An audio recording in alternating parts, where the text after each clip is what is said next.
What is up, guys? It is time for your Saturday Deeper Dive, where we're going to go game by game, give you everything you need to know for today's NBA slate, all the injury news, and hopefully one, I'm gonna whisper something into the air in the hopes that it comes true. Hopefully a peaceful Saturday for us all to enjoy some NBA, not worry too much about swapping around. But I'm Chris Spags, joined by a man who you've probably seen countless times passing you up on the tournaments on FanDuel, DraftKings, and really every other DFS site out there, but a man who's also so kind, so brave to not brag and rub it in our faces over and over again. He's Rayen, better known as Rayen. How are you doing, Rayen? I'm doing well, Chris. Excited to talk about this Saturday 7-game slate. It's unfortunate. I bet the NBA had marked this Saturday as the game of the year, their primetime game of the year, with LeBron and AD not playing tonight. We don't get that Brooklyn Lakers showdown that we deserve to watch. Yeah, I guess that's one that's not going to be quite as good as maybe it could have been otherwise. But either way, guys, we are here for the NBA today. We are here for you as always at the Awesemo YouTube channel. So make sure you are liking this video and subscribe to the channel. We have content going on around the clock every single day. So make sure that you are subscribed here because honestly, you're going to miss something here if you're not checking out the channel on a regular basis. And also make sure to go to awesemo.com/join. I believe the starting 9 promo did end yesterday. I'm sure Rinpak here very sad about that because that's what Rinpak's job here is here behind the scenes. Make sure you guys are signing up for things to give you guys good deals. But we still have the Masters promo going, Rayen, I believe, where we have the promo code Dustin, 60 days of Awesemo Plus golf for $29.95. And if you are tilting the Masters right now, this is one way to make sure you get a chance to redeem yourself out in the golf streets. Go use the promo code Dustin at awesemo.com/join. 60 days for $29.95. Because player projections, ownership projections, top golfers tool, the lineup builder, and more. And that's really the big ad for you guys right now. It's the big free, or not free one, but really big discount for you playing golf there at Sport. Obviously, a lot of our guys on the host side, on behind the scenes, really everybody out there enjoys playing golf. So get in now, use that promo code Dustin, whether you are enjoying this Masters weekend or you're just trying to get some redemption coming up next week. Rayen, let's talk about yesterday's slate real fast because I just feel like it's worth just touching on quickly as people are sort of still probably, coming to terms with whatever their lot was last night. But how did it go for you, Rayen? Was there any observations, I guess, you had about how things went? Because yesterday was one of those wacky slates with a lot of minimum salary bucks, and a couple of them paid off, a couple of them didn't. Yeah, so if you are to take a look at it, I think Bro does a nice little lineup review on his Twitter handle, and sometimes he comes on and does some articles for us.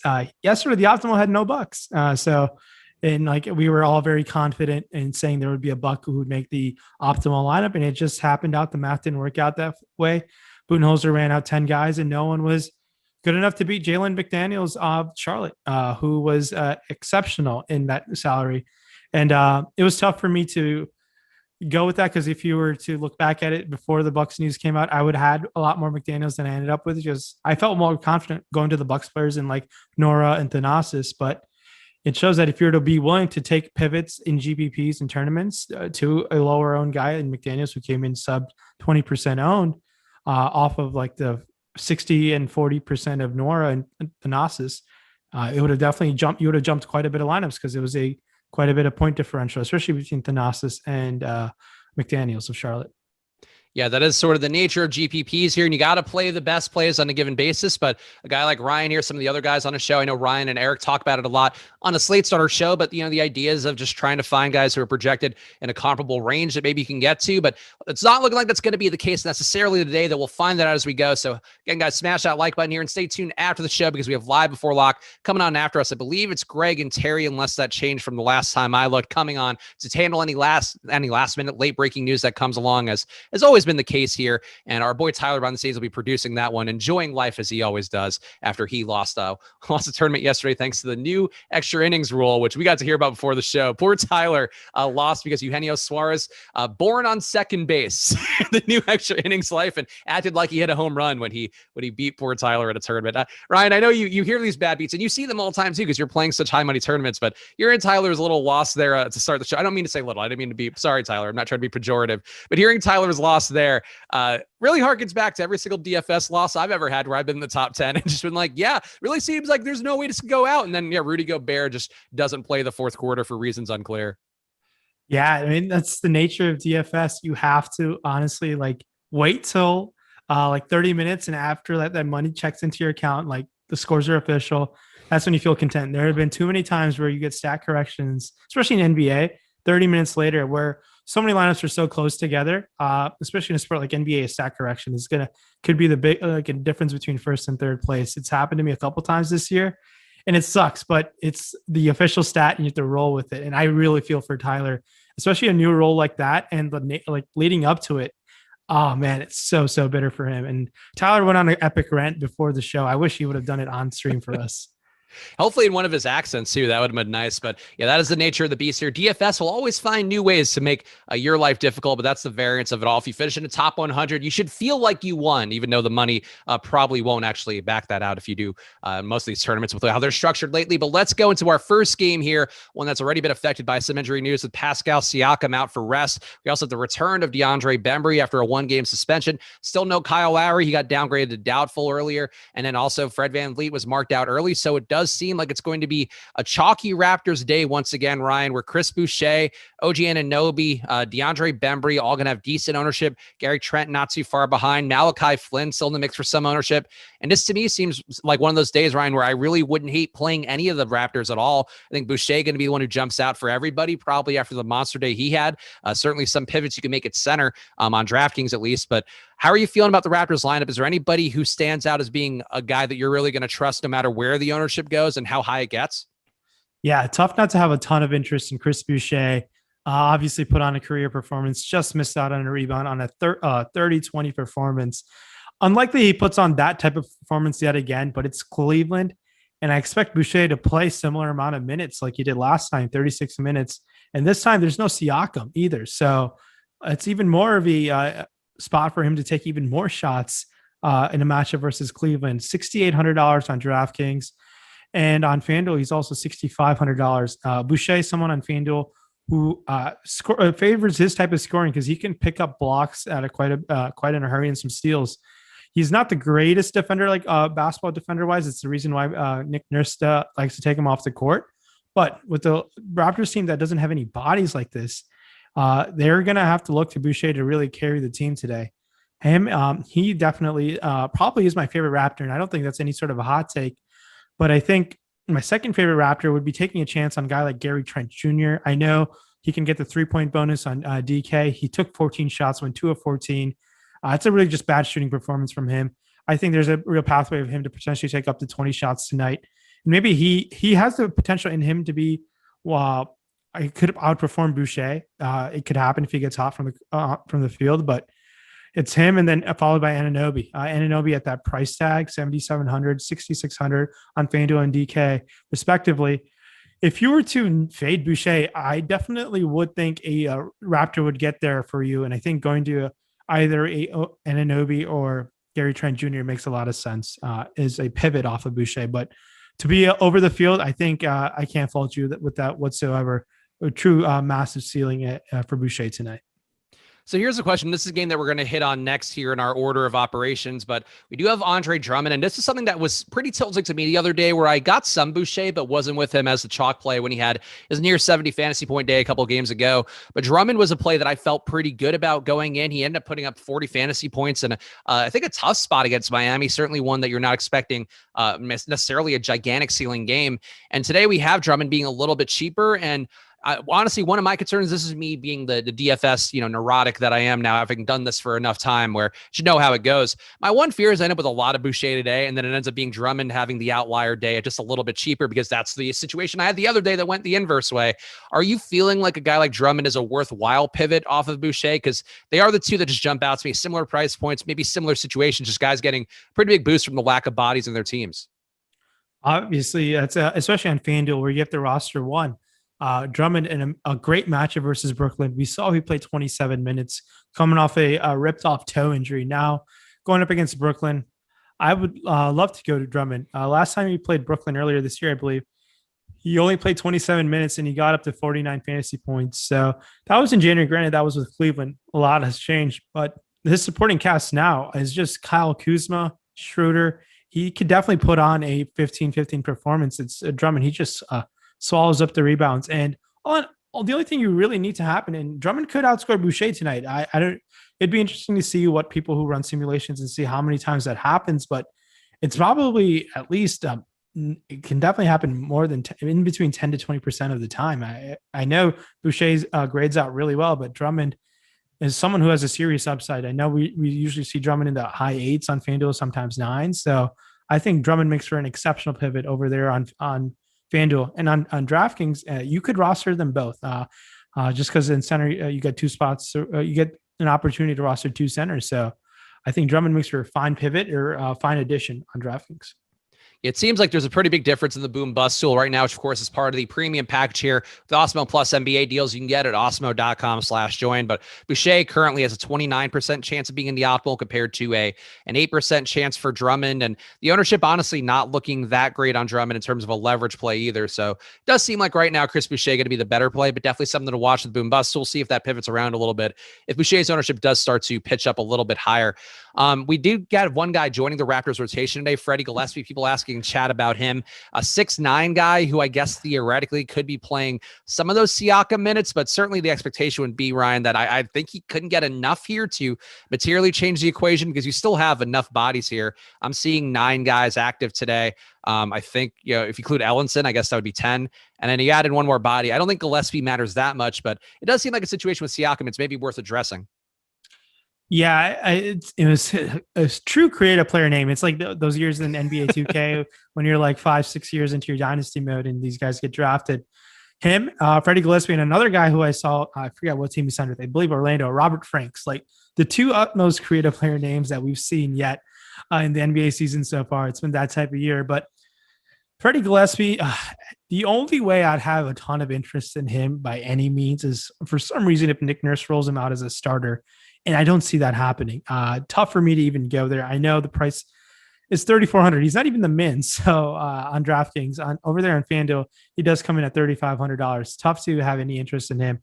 I do think those cheaper Toronto guys, there is a pathway for one of those to be good. Guys like Stan Johnson, Yuta Watanabe. Rodney Hood's coming off an injury. So someone who's injury prone, a hip injury, tough for me to go to Rodney Hood just because of the situation he's being forced into. But it wouldn't be that crazy for DeAndre Bembry to pay off that price tag on FanDuel. He's already, I think, a very solid play, one of the highest owned players on the slate.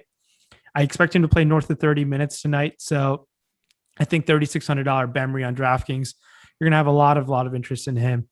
Definitely finding a way to get him. I can't fault you. Definitely, I do expect a lot of people who play cash games to have Bembry as one of their placeholders or barring any news, one of their favorite plays in cash tonight for sure. Yeah, it also seems like with Bembry, as Ryan mentioned, a very strong play today, according to the Boom Bust tool as well on DraftKings. 57% chance right now being in the optimal lineup on FanDuel. Looks, let me just short this one more time to make sure. On FanDuel, not quite as much, but still going to be about a 29% chance on both sites. Seems like one of the highest leverage players in the positive way here. 22% chance of being in the optimal, higher than his chance or than his ownership projected right now. So keep that in mind with Bembry. Currently looks like a pretty solid value play.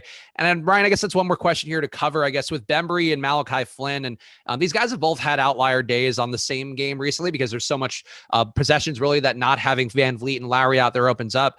But are you into that idea at all today? Would you play Bembry and Flynn together, or do you have any sort of, would you make an only one out of these 2 rule on Fantasy Cruncher? I'm just curious your thoughts if there's any way you try to handle that for tournaments where Bembry does seem on his face to be one of the best plays on the slate, but certainly could get very highly owned by the time the slate locks.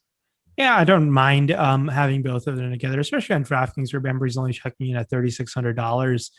I like Malachi Flynn. He played 35 minutes last time. Lots and lots of ball handling duty for him. A lot of ways to pay off that price tag. He got 9 and 8 last time, took 11 shots, which is nice.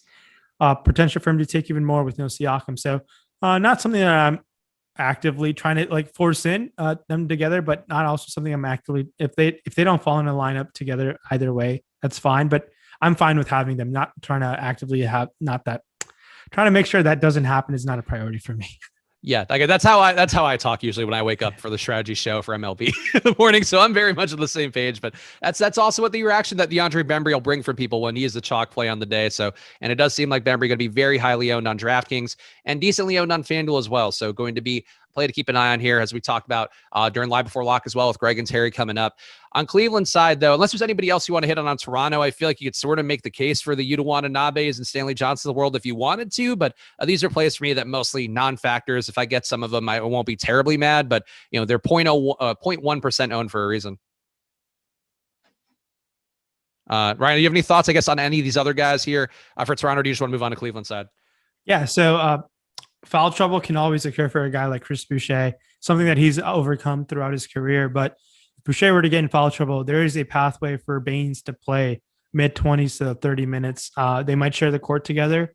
So Aaron Baines is someone who I think has a sneaky upside just at $3,100 over there on DraftKings. I think if you want to take some tournament shots at Baines on both sites, I won't fault you. It's like deep into your tournament allocation. There's a potential for him to play mid-20s minutes, and Baines sometimes has shown an upside in his career to pay off 25 minutes of in terms of fantasy production. And then one final question from the YouTube chat, which I'm sure was one that we always get every show, so it's probably worth addressing. But how many Raptors feel like too many to you in a tournament lineup? And I guess similarly for cash, how many Raptors would be an appropriate amount to you? I feel like for cash, 4 seems viable to me here. And I think for GPPs, I'm still thinking it's a max 3 situation. Yeah, I think 3 is where I'm landing. It's a big enough slate where at 7 games on the slate, there's some other value that's opening up in the late night hammers that we'll cover. But yeah, 3 seems just about the number where any more than that, it'll be interesting. Now, it depends on which 3 also and how much salary you're allocating. If you're somehow going with Bembry, Baines, and a bench play, that's like fine. You can get a 4th guy in.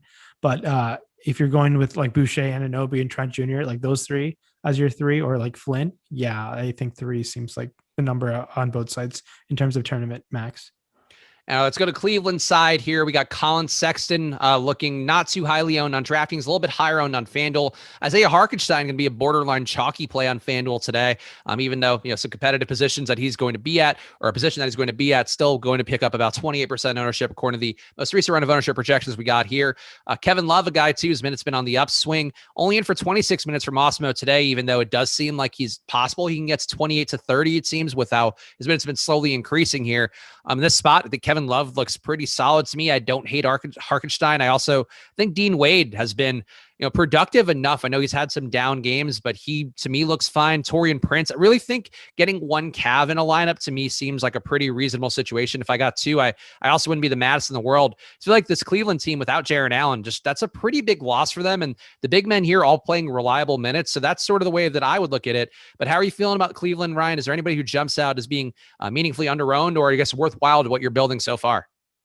Yeah, so obviously it's a depleted Toronto team. So Kevin Love is someone obviously needs like 25 minutes, and he could put up 40 plus fantasy points. We saw it almost happen last time. Both sites, I like Kevin Love just because I think Love has a higher upside than Hartenstein and Wade. Because I think Love's minutes are on the up, and as his minutes go up, Hartenstein's and Wade's minutes would probably organically go down by a tad here and there. So targeting Kevin Love's upside is something I'd favor. Probably the cab I'd like to target, but I would be shocked if Love were to play more than 30 minutes tonight. And over there in FanDuel, you could roster two of those power forwards in Wade and Hartenstein and Love. They all are grading out kind of similarly in terms of upside. For me, it'd probably go Love, Hartenstein, and Wade in that order. And Hartenstein, I think being with the field at Hartenstein on that FanDuel ownership, it seems fine consideration. We'll see what value else is to talk about where you can pivot off of him. And Colin Sexton has just been kind of consistent all year long, and he could pay off that price tag at $7,500 with a tournament upside. And his ownership is coming in the mid-teens, I believe, on DraftKings. So I think that's an okay place where you can just be just tad under the field and just be fine with the Sexton ownership you get, but has an upside in him. So targeting Sexton and Love, probably my 2 favorite guys on Toronto. On Cleveland. Are you getting any interest at all in Taurean Prince? Because he's been a guy who pops up a lot for me recently, and it happens to be coinciding with him being over 32 fantasy points his last 3 games, up to 38 fantasy points last time out. The price, though, starting to come up. He's still value adjacent, not quite as value minded as he was coming back to the lineup. He's starting to get some more run here with this recent hot streak that he's on. But Taurean Prince, any thoughts on him? I feel like the price is getting close to a point where I don't want a ton of him, but I think if you were the field at around 10% ownership on DK, that seems reasonable to me. Yeah, Taurean Prince, $6,500. I would. Really on FanDuel, it's a non-starter. It'd be really tough for me to go to that price tag. Over there on DraftKings, sure, but something I would rather just be under the field in. And you think we are thankful for the games he gave us at that cheaper salary. Now it's just like $4,600. and he was very efficient last time out, 9 of 15 from the field. Tough for me to go back to Torian Prince, but I don't blame you if you're like looking for a $4,600 guy on DraftKings and you're like, just want to play someone and it's Prince who comes up. But it's just, I don't think that, I think we've seen the ceiling games from him. And it's like, I think you'll be really great if he gets to 30, but even in the projection, Alex hasn't projected right, I believe low 20s. And that's not enough on a 7-game slate at that price tag. We got one question in the chat here from Raymond asking about if Dellavedova is going to eat Garland's minutes. And, there have been a little bit more of a Dellavedova minutes going, though it does seem like he's shaving just a bit off the top of both Sexton and Garland. Today, Awesemo has Garland in for 35, Sexton in for 36. I don't think it would be any reason to have major concern. It just sort of makes these guys a little bit less appealing, but that should kind of come out in the projections, I would think. Ryan, do you have any thoughts on that at all? I guess, would you be less or more apprehensive, less inclined to play a Garland because of Dellavedova coming in and starting to play little more meaningful minutes as a reliable player? Yeah, $3,200. Dellavedova is not the craziest thing. The man over there on FanDuel, all you really need to take is some foul trouble in that Cleveland starting backcourt. I don't expect the Toronto guards to give the Cleveland Sexland backcourt any problems, but in 20 minutes, Dellavedova can put up 20 fantasy points. Is that really enough? You really want a guy at that price tag, especially nowadays, to put up 25, 26 fantasy points? It's going to be asking for a lot. Tough for me to go there in large tournament GPPs, but it's not super interested. But if you really want to play Delly, go for it. Dan Gilbert's probably going to retire Delly's number before LeBron's when it's all said and done. Yeah, I think for me, he just takes a little bit off of Sexton and Garland, and that to me probably means I won't get much Sexton, if at all, on DK. Garland, I won't get much at all on DK. Sexton, I think, looks fine on DK, but definitely just takes a little bit off the top of those guys, but I wouldn't necessarily worry about it. Just a guy taking up minutes is, that's something that happens for a lot of teams out there, in Cleveland, no exception now. To keep going through here, guys, so smash that like button here. Help us out a bunch. If you could get us to 500, that'd be great. That's Lofty's goal during the weekday deeper dives, but it's the weekend deeper dive, so if we get a little bit lower than that, that's fine, but let's shoot for the moon and land amongst the stars. That's our goal for the like button. So hit it now. And of course, subscribe to the channel as well. Next game up, we got the Lakers, 105.8 implied points for them. And to me on this side, Ryan, unless we get some more injury news, I know Kyle Kuzma was, I believe, questionable earlier in the day. Let me check the most recent injury report to see if that changed. He's still questionable now, so that has not changed. Marc Gasol also questionable. Anthony Davis and LeBron still out. And Alex Caruso questionable too. But to me, I need one of those guys to be out to really justify getting to anybody besides Andre Drummond. And I mentioned it the other time, the other slate with Drummond, where I do think Drummond being in hurts Kuzma enough at his price point that I don't think he's the most appealing play, even if he does make it in. But right now, Drummond, to me, the only guy I think I'd want to play on DraftKings and FanDuel. Do you feel any differently here? And I guess where there is going to be a bit of ownership going to Schroeder on FanDuel, but everybody else seems like mostly unowned. Yeah, so some injury situation here that could really pave the way from some other guys on this Lakers team. So obviously another night in NBA, just pay attention to news where you're going to have to pivot off of if guys like Kuzma and Caruso are out. If they're in, I know Kuzma $7,100, you're going to stay away with Drummond in. It's just that the matchup versus Brooklyn has just been so favorable for so many guys all year long. But this Lakers team is so bad. If Kuzma were to play, I still think Kuzma is going to still take around at least 12 to 13 shot attempts, if not more. Obviously, Drummond there doesn't help the situation. As Drummond last time, he took 9 shot attempts. It's just the matchup. I think Kuzma could pay off that salary in just because of the matchup only, but the salary really doesn't help him. If he were to be out, that would interest in my guy taking some chances at Taylor Horton-Tucker. I think he's going to be put in a position to play more than his 26 minutes that he's played the last 2 games out. On both sides, Taylor Horton-Tucker would be in play, even that $5,700 price tag.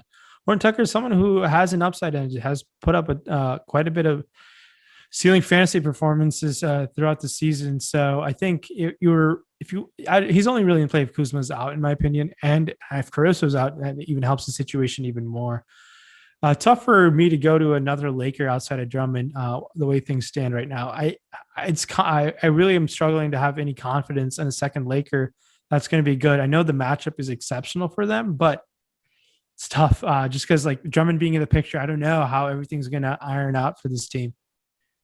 Yeah, he definitely runs around the court. I was watching a lot of that Miami game the other day just to see how Drummond would work getting his full court run that he's gotten after getting hurt that last time that he played for the Lakers. And he definitely was doing the same things he's done everywhere else, where he's running around, arms up, trying to get every single ball that he can pass to him. And also, was rebounding pretty well against Bam. I think the one thing for me that jumps out, they're also a minutes projection right now. And this is, sort of a median minutes projection, but 25 minutes for him. Last game, he played just shy of 27 minutes and also had some foul trouble in the second stint, picked up the third foul pretty fast coming into the game in the second quarter. I think Drummond it wouldn't shock me to see him get to 30 minutes here. And I think that to me is the reason why I think he's an interesting tournament pivot to Boucher, or at least an addition to on DraftKings. But do you feel like Drummond could be playing up to 30? Because 25 minutes, I think it's a safe projection. I think I'll still get enough of them where I'm not too concerned about it. But I do think if you project him for a few more minutes, he becomes more of an unavoidable play based on that median projection. Yeah. If Drummond's going to crack 30 minutes, he could put up 50 fantasy points, and it's going to be almost it's going to be necessary to have him, especially if he's going to be able to outscore Boucher. You're going to be able to jump the field so much on both sides, that alone. And those are the risks as tournament players. You got to have to be considering. And how many times does that really happen?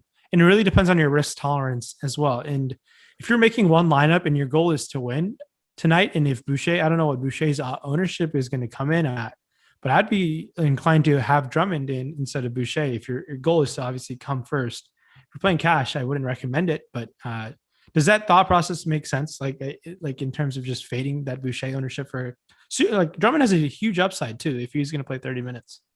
Yeah, I mean, I think it's, the projection, and this is something that I sometimes struggle with, where it is a difference of about, to me, 4 points on the projection favoring Boucher, where I have him for 39.3, which a little bit more conservative than Awesemo's projection of 41 for Boucher. But I've Drummond at just shy of 36, and it's close enough where I think the sorting process, I'll end up getting a good amount of Drummond. I think, though, the way it's going to go is I'll end up getting both, which maybe it'll be a more popular construction. But I agree. I think if you were to, not the kind of move I would make, and I guess this is probably a question for you too, Ryan, is this a move that you would make? But if you took Boucher out of the pool and you got Drummond, I think that's one way to immediately get different from a good portion of the field. But that's definitely a risk profile that seems heavy. So I guess you have any thoughts on how you might play it for a tournament? Obviously not giving away the secret sauce. It's been so helpful to you over the years.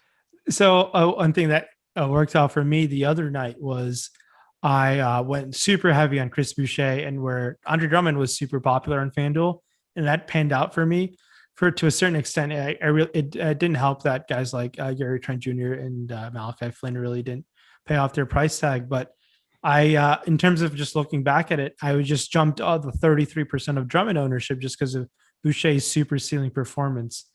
In basketball, anything can honestly happen once you're on the court. Boucher could pick up 3 first half fouls, or they both could fail, or they both could smash. And I think pivoting to Drummond in terms of tournaments, it makes a ton of sense today. And just if you want to come in under the field or match the field with Boucher, but get twice the amount of Drummond exposure on FanDuel, which I think you can easily do. And we'll talk about other centers who are in the FanDuel center pool and DraftKings centers pool. There's not all that much opportunity cost tonight. The real stud is Embiid on a back-to-back. And and really just if you want to just have 2 players in your center pool today, I know it's tough to advocate such small center pool players today, but they could be the 2 highest scoring centers, and just having exposures to both of them will put you in a good position. So you mentioned Talen Horton-Tucker as a guy who could potentially benefit if Kuzma does end up out. Last game we saw KCP have one of his, I think his best game of the year. Actually, I didn't check that before the show, but I think it has to be up there, if not the number one by a pretty decent margin. And in that spot, I think, to me, the one concern I would have going back to KCP if Kuzma's out, I do think what you were saying earlier about Talen Horton-Tucker, that was a game without Horton-Tucker, who was, I think, suspended in that one, right? Because he left the bench. So that was a game that he wasn't available. I think him being available today, if Kuzma's out, makes KCP less of a desirable play, though. At 4,200 on DK, I certainly wouldn't mind getting there. But you have any thoughts on how the trickle down affects things here with just having Horton-Tucker in if we do assume that Kuzma's going to be out? I think Talen Horton-Tucker would be a very awesome in terms of tournament value play, tournament option to go to.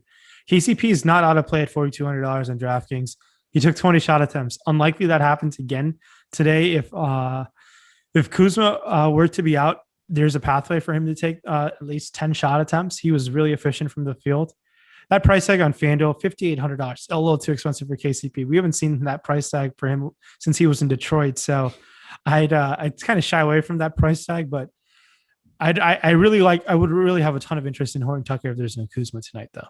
Yeah, I agree. I think he becomes a better play. And if you got some KCP as a pivot point to Horton Tucker, who I presume would be pretty close to one of the higher owned plays on the slate, I think, if Kuzma were out, I think that KCP is certainly in play still, but not as appealing. And if the ownership were to come up on him with people assuming that Kuzma being out is what led to KCP having the gigantic upside, not accounting for THT being out, I think that's one spot too where you would definitely would want to go to THT a little bit more than KCP. So many initials coming up here. Let's go to the Brooklyn side. We got Kyrie, Kevin Durant back, but playing off the bench last game today. Looks like he's still projected for only 24 minutes from Awesemo. I think there were reports about his minutes restriction before the show, but Brooklyn, to me, I don't see a lot of upside here in going to these guys, at least at their DK prices. I think Kyrie may be a bit more appealing on FanDuel, but still 11% of the field going to Kyrie. There's a ceiling there, so I don't hate it if you land there. But now that we know that Russ will be playing without Bradley Beal, I just don't see a lot to love on Brooklyn's side in terms of playing Kyrie. I don't want to play Kevin Durant either if he's going to still be minutes limited. Do you see anything at all that you like on Brooklyn's side? So there's a lot. I mean, KD, obviously, when it's increasing, doesn't really help anyone besides him on this Brooklyn team. It's this Lakers team. This Lakers team is trash. Could Kevin Durant put on a Zach LaVine first half performance like he did last night? Sure, it could happen, but tough for me to even consider him. I think Durant's more. If you want to play Durant, I would take my chances on FanDuel where you have to roster two small forwards, and there's a pathway for him putting on a good enough score to being in the winning lineup or an optimal lineup type of situation because of Kevin Durant's upside. Like Kyrie Irving's too expensive, I think, with KD back in the picture.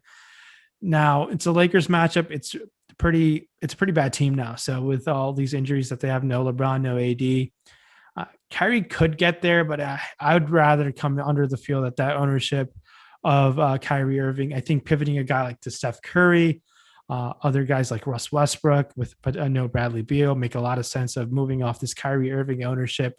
But don't get me wrong, Kyrie Irving has a huge upside. I just don't think he's going to be able to get there. And especially Brooklyn could wax the doors off the Lakers tonight, and there will be no fourth quarter minutes for either Kyrie or KD. And we're just going to see a bunch of minutes of guys like Nick Claxton and other scrubs on this Brooklyn bench just because of the situation that they're thrown into. What is the spread on this game? 7, at least that I pulled it before the show. Okay. All right. So yeah, not crazy. Not as high as you could think, but I agree. I think there's a decent chance here. Like I have one number that I look at that for just in terms of the raw per 100 possession production. And I would have Brooklyn scoring 122 per 100 possessions and only 105 for the Lakers. So I have some concern here. I think you got to play it straight because of the way the spread is from Vegas right now, only 7, but I agree. There's some risk here to taking on Kyrie or Kevin Durant, no matter what side you're playing on, especially Kevin Durant. I think Kevin Durant to me should be a guy you just don't play at all today. Let's keep going through here. We got Sacramento and Utah. And guys, smash that like button here because we've got a lot to talk about in this next half hour. And it's a 4:30 West Coast time, 7:30 East Coast time lock today. So that's why it is not live before lock time yet, but that show's coming up after with Greg and Terry. So stay tuned here on the same link. But Sacramento going against Utah, 109.8 implied total, 11-point dog on the road to a Utah team who has no issue stomping teams out and making it very uncomfortable. But De'Aaron Fox, gigantic upside guy. We know that he's been really one of the better players at point guard on the year, and the price point makes him tough, I think, sometimes play DFS wise, but he's really a guy who maybe if he has an outlier day can somehow get Sacramento into this game and keep him in. Everybody else, though, I think you can make an argument to play somebody healed, but I don't love it. I feel like Sacramento side, Ryan, I don't see anything really that jumps out as like, I have to get this guy in. I just don't trust anybody here. Yeah, so this is going to be an up and down matchup, especially in terms of a matchup with Sacramento involved. My preference is always to target Utah in the situation. I do think multiple Utah guys could pay off their salary. And looking back at like just historical performance for a guy like Fox against Utah, he hasn't cracked 40 fantasy points against Utah. He's cracked it twice, and that happened in 2018. But over the last few times, he's not cracked even 40 fantasy points, and that's not going to be good enough at $9,200. Obviously, it's a different Fox now than it has been in years past, but $9,200 seems a little too expensive for me. DraftKings over there on FanDuel, $9,400, where you have to roster two. It's okay. I think it's just like finding the salary to play Donovan Mitchell makes a lot more sense to me in this game. Don't have much interest in the Sacramento side of things really on any site. On FanDuel, maybe Harrison Barnes at $6,300 on the power forwards position, just because you're forced to rostering two, but tough to even consider that. Harrison Barnes it's never fun to roster him, but those minutes seem so secure.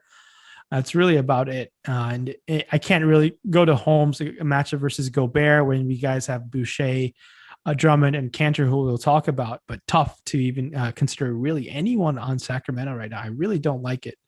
And I usually try to get over the field on Buddy Hield. Even him, he's just not been that fun to roster over the last couple of weeks. Yeah, I'm on the same page. The Buddy Hield, one of my weak spots all year long, and that will still be the case if his price point works for some lineups. But 5% owned on DK, 7% owned on FanDuel. Not the Buddy Hield slate I think you'd want to see. I'm with you though in Utah. I think there are some guys you can play here. Donovan Mitchell, to me, on FanDuel, a better play. On DraftKings, he's going to be 20% owned. I get it going against Sacramento, but his price is high enough where I don't feel like Donovan Mitchell needs to be a core of what I'm doing on DraftKings today. On FanDuel, though, I think makes a little more sense. But really, like you were saying, for Utah's side, I think you could play a couple of guys here, like Gobert still looks good to me. Ingles looks good to me. I think Bojan Bogdanovic, to me, looks like one of the better value plays on DK, a guy you could certainly get hot here, could benefit playing a little bit faster against Sacramento, get some open looks from three. And this is a team for Sacramento that allows 39% shooting from deep, which I think the worst mark on the slate, probably one of the worst marks in the league. I can't pull that up right now, but I think in this spot, to me, just playing any Utah guy would be fine by me, but not really standing out as a high priority, I guess, other than Mitchell on FanDuel. Ryan, do you feel like there's a guy as a priority here? Or are you with me that mostly if you get one of these guys, it's fine? I think Conley being the one exception, I really probably wouldn't want much of Conley.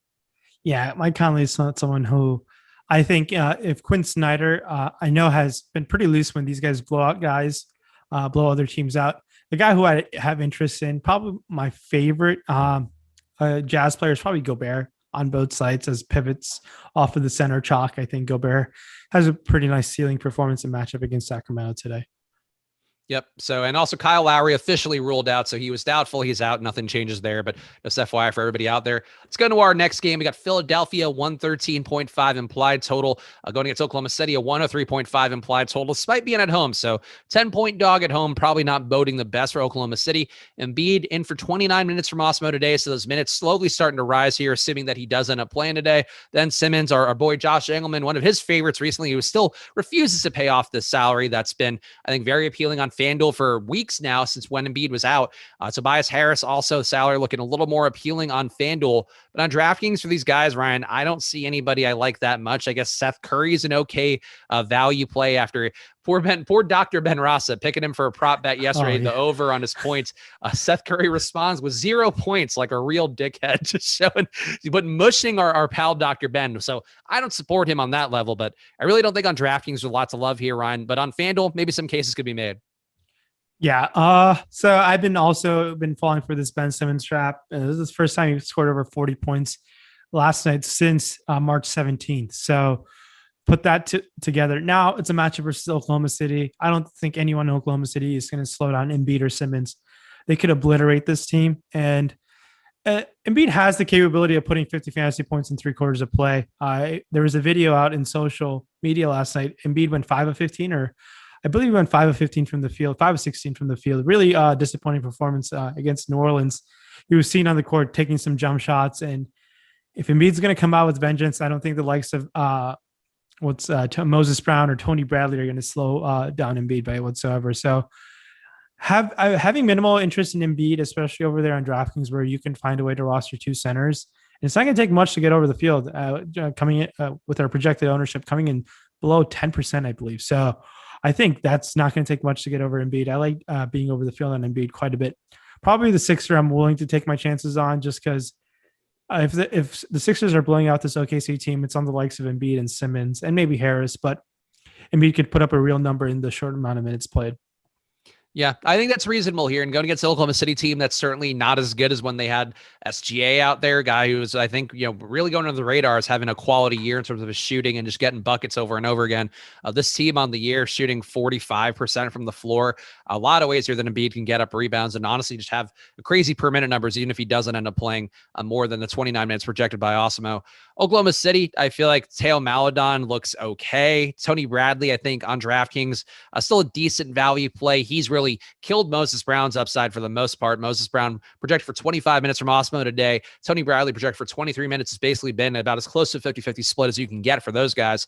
But really, besides that, I don't want to play Svi very much anymore. I think on FanDuel too, his price now not anywhere you want to be. Ty Jerome, I think not a factor for me really. Like OKC, kind of gross here. Is there anything you're seeing, Ryan, where one guy jumps out maybe meaningfully is maybe somebody you'd play alongside an Embiid just to try to capture the chance that Oklahoma City stays in this game?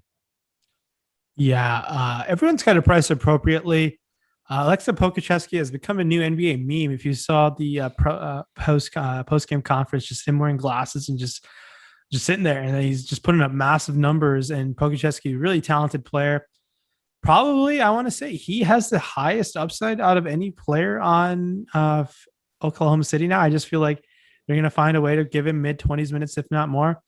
But my 2 cents on Oklahoma City, I really don't have interest in anybody. It's tough. Everyone's priced appropriately or priced too high, or they're sharing too many minutes. Moses Brown and Tony Bradley are just sharing too many minutes with each other. Don't have really interest in the Oklahoma City side of things. There's just so much other better teams to target on tonight's slate. Yeah, I think I'm with you on that. So let's keep going here. We got Detroit and Portland. Again, guys, smash that like button here. If we can get to 500 likes during the week, you guys can get us at least to 250 here. So hit that like button now. Get us to a respectable 250 with 1,600 people in the room. We appreciate it a bunch. So we can leave a nice little number here for Greg and Terry coming up next. Go ahead, Ryan. I do. Yeah, I do. I think, I guess we are doing a disservice to Ty Jerome if we don't talk about those 32 minutes he played last time out. Price at $4,100 and $4,200. On DraftKings and FanDuel respectively. I guess like maybe it's a victim of recency bias of going there, but is there a reason why you played that many minutes? And no Dort. Dort's back today, so I think that's why it comes down. All right, yeah. Then if that's the situation, I think we can now shy away from. They were playing more Maladon and Ty Jerome together than they had normally, and Jalen Horde too. I think they were kind of putting those guys as a 3-man backcourt during at least from what I was seeing during that game. But yeah, I think Dort being back in, Awesemo has Dort in for 28. I feel like that caps like Jerome can get there. He certainly has before, but he's probably would have to directly siphon away from Maladon. I think if Dort's in and playing his full run. Yeah, and this team's going to slowly have to be much better at tanking. They find a way to randomly win a bunch of games here, like random games here and there. So I expect this team, like a team like this, just to like play more young guys going forward. And I feel like it's weird to say Dort's a proven product as a second-year player, but he's proven himself on the defensive end of things, has improved his three-point shooting. So I feel like them playing guys like Pokacheski, who's a rookie, seeing what they have in Svi, Maladon, and Jerome. That's who I think what this coaching staff might do. Maybe that's the front office indication, but that's just all a guess. But I think we're safe to move on to the next game. Yeah, let's go to Detroit and Portland. Detroit, Mason Plumlee. Let me just make sure to check the injury report to see if that changed at all. But Mason Plumlee was questionable the last that I saw. Still questionable now with the concussion issue. He's still in the concussion protocol, the injury report says, so that could be one that's tough. Jeremy Grant out, though. Wayne Ellington out. Rodney McGruder also out for Detroit in this spot against Portland defense that's been pretty generous on the year with a 114 defensive efficiency rating. And one guy that I'm going to throw out, and this is one that I think this is a dodgy spot for me, but it's not Dennis Smith. I think he's a guy who's going to jump out with most median projections. People in the YouTube chat, though, I think are on the same page. Corey Joseph, the rates for him since coming to Detroit are baffling with what we know of Corey Joseph, where he's been scoring about 1.08 fantasy points per minute. He's also been a 20% usage rate guy, was up to 26% last game without some of those stars out there. 33% assist rate. It's sort of small sample. It's definitely still small sample size ball. I think about 200 minutes of court time since he's joined this Pistons team. But are you buying in at all on Corey Joseph being a different player just because Detroit doesn't seem to have anybody who wants to step up as the go-to alpha dog? Because these numbers, we know Corey Joseph well. He's been in the league for years now. We've seen what he can do. But him being above a fantasy point per minute, not an outcome I expected, but the numbers are, and he's been looking like a new man since being on Detroit. Yeah, I will be kind of hopping off of Kojo today. Corey Joseph is someone I guess Dwayne Casey liked from his Toronto days, but that price tag on FanDuel, tough to go there, $5,100. 10 to 14 doesn't seem sustainable. He was familiar with the Sacramento Kings arena. I'm just gonna chalk that up as a revenge spot where he just wanted to say what's up to his old team, and I don't think that's gonna happen tonight. I'm probably going to remove Corey Joseph from my player pool today. I just don't think it doesn't make sense to play Corey Joseph on this Pistons team when they need to develop guys like Killian Hayes, Saban Lee, Dennis Smith Jr. Maybe that's a hot take, not having a ton of interest in Corey Joseph, but I'm gonna hop off the recency bias train and take my chances on other guys in Detroit. So here's the one thing that I would push back on. It's not so much recency bias because, yeah, he did have the outlier game against Sacramento. That's his first game starting. It also happened to be the first game without Jeremy Grant. So I think that's something to keep in mind too. But he had 35.5 fantasy points in 24 minutes against Toronto. His third game on Detroit had 32.5 against Washington. Granted, it is Washington. But like the rates, I don't know. I'm intrigued by it. I agree, knowing the longer term sample size of Corey Joseph, I do think it's a bit of a risk, but at 4K on DraftKings, the way he's played, like to me, he feels like he should be a $4,500 guy, maybe even a little bit more than that, closer to 5K, probably not above 5K though. But I think just because of not having Jeremy Grant out there, if he starts again, I have some degree of confidence that he's going to be useful. And, the revenge game thing, he's not going to shoot 10 for 14 again, but assisting at a pretty high level, rebounding a little better, especially if Plumlee's out. I think there might be more of a pathway here to being useful value, if not, quite as useful as some of the other guys that could pop up over the next hour or so. So, yeah, I do think if he's starting, he's obviously a lot more interesting to me. Right now, it's just that Dwayne Casey's been changing up the starting lineup. Obviously, injuries have been occurring. And his ownership, I just feel like we saw the ceiling game. And it's Corey Joseph's just not one of those guys who's been fun. And when he's has significant ownership, not that he does today, but I really find it tough for him to pay off that price tag. But I do think if he's starting, to being in maybe with half of the field or with the field is fine, but to get over the field on Corey Joseph, it'll be tough for me to do that. If I get burned by that, so be it. I just don't really have much interest. I think I'd be willing to take my chances on other guys in Detroit. Like I said, I also don't think Plumlee's going to play today. I think he didn't practice last night. And I don't know what the NBA concussion protocol rules are and how many tests he has to pass before he's eligible. So Plumlee is probably some guy I'll just not have in my player pool going into as I build lineups, and maybe manually have to just boost up Isaiah Stewart's projection just so I have some of him, because at $4,500 in a matchup versus Portland, everyone was calling him Baby Ben Wallace against Sacramento, and he showed out. So I feel more confident in Isaiah Stewart than Corey Joseph. If that helps this Corey Joseph conundrum that we have tonight. Yeah, no, that's reasonable. And I guess the one thing I would point out to close out the Corey Joseph loop, it looked like he was playing the 2 guard more, even though he is a point guard and having a certain amount of assist level.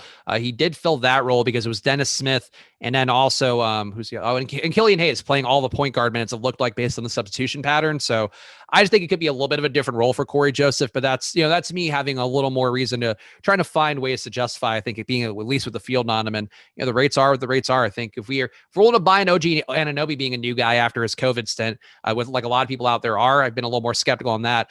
I think buying it on Corey Joseph, not the craziest thing today, but we'll see. I think we'll know the results here in a pretty defined way at the end of the night. Dennis Smith started last game, though, Ryan. He's a value play today, in for only 23 minutes from Awesemo, but did split those point guard minutes with Killian Hayes, as I mentioned. Are you into Dennis Smith, or I guess anybody else here jumps out besides Isaiah Stewart on the chance that Mason Plumlee may not play? So I think I'd prefer Dennis Smith to Corey Joseph today. I know the box score won't help my suggestion of that. I think you're saving money, first of all, and on a 7-game slate, you can do a lot with those money that you're saving on both sides. And Dennis Smith Jr. has an upside in him, especially in a matchup versus Portland.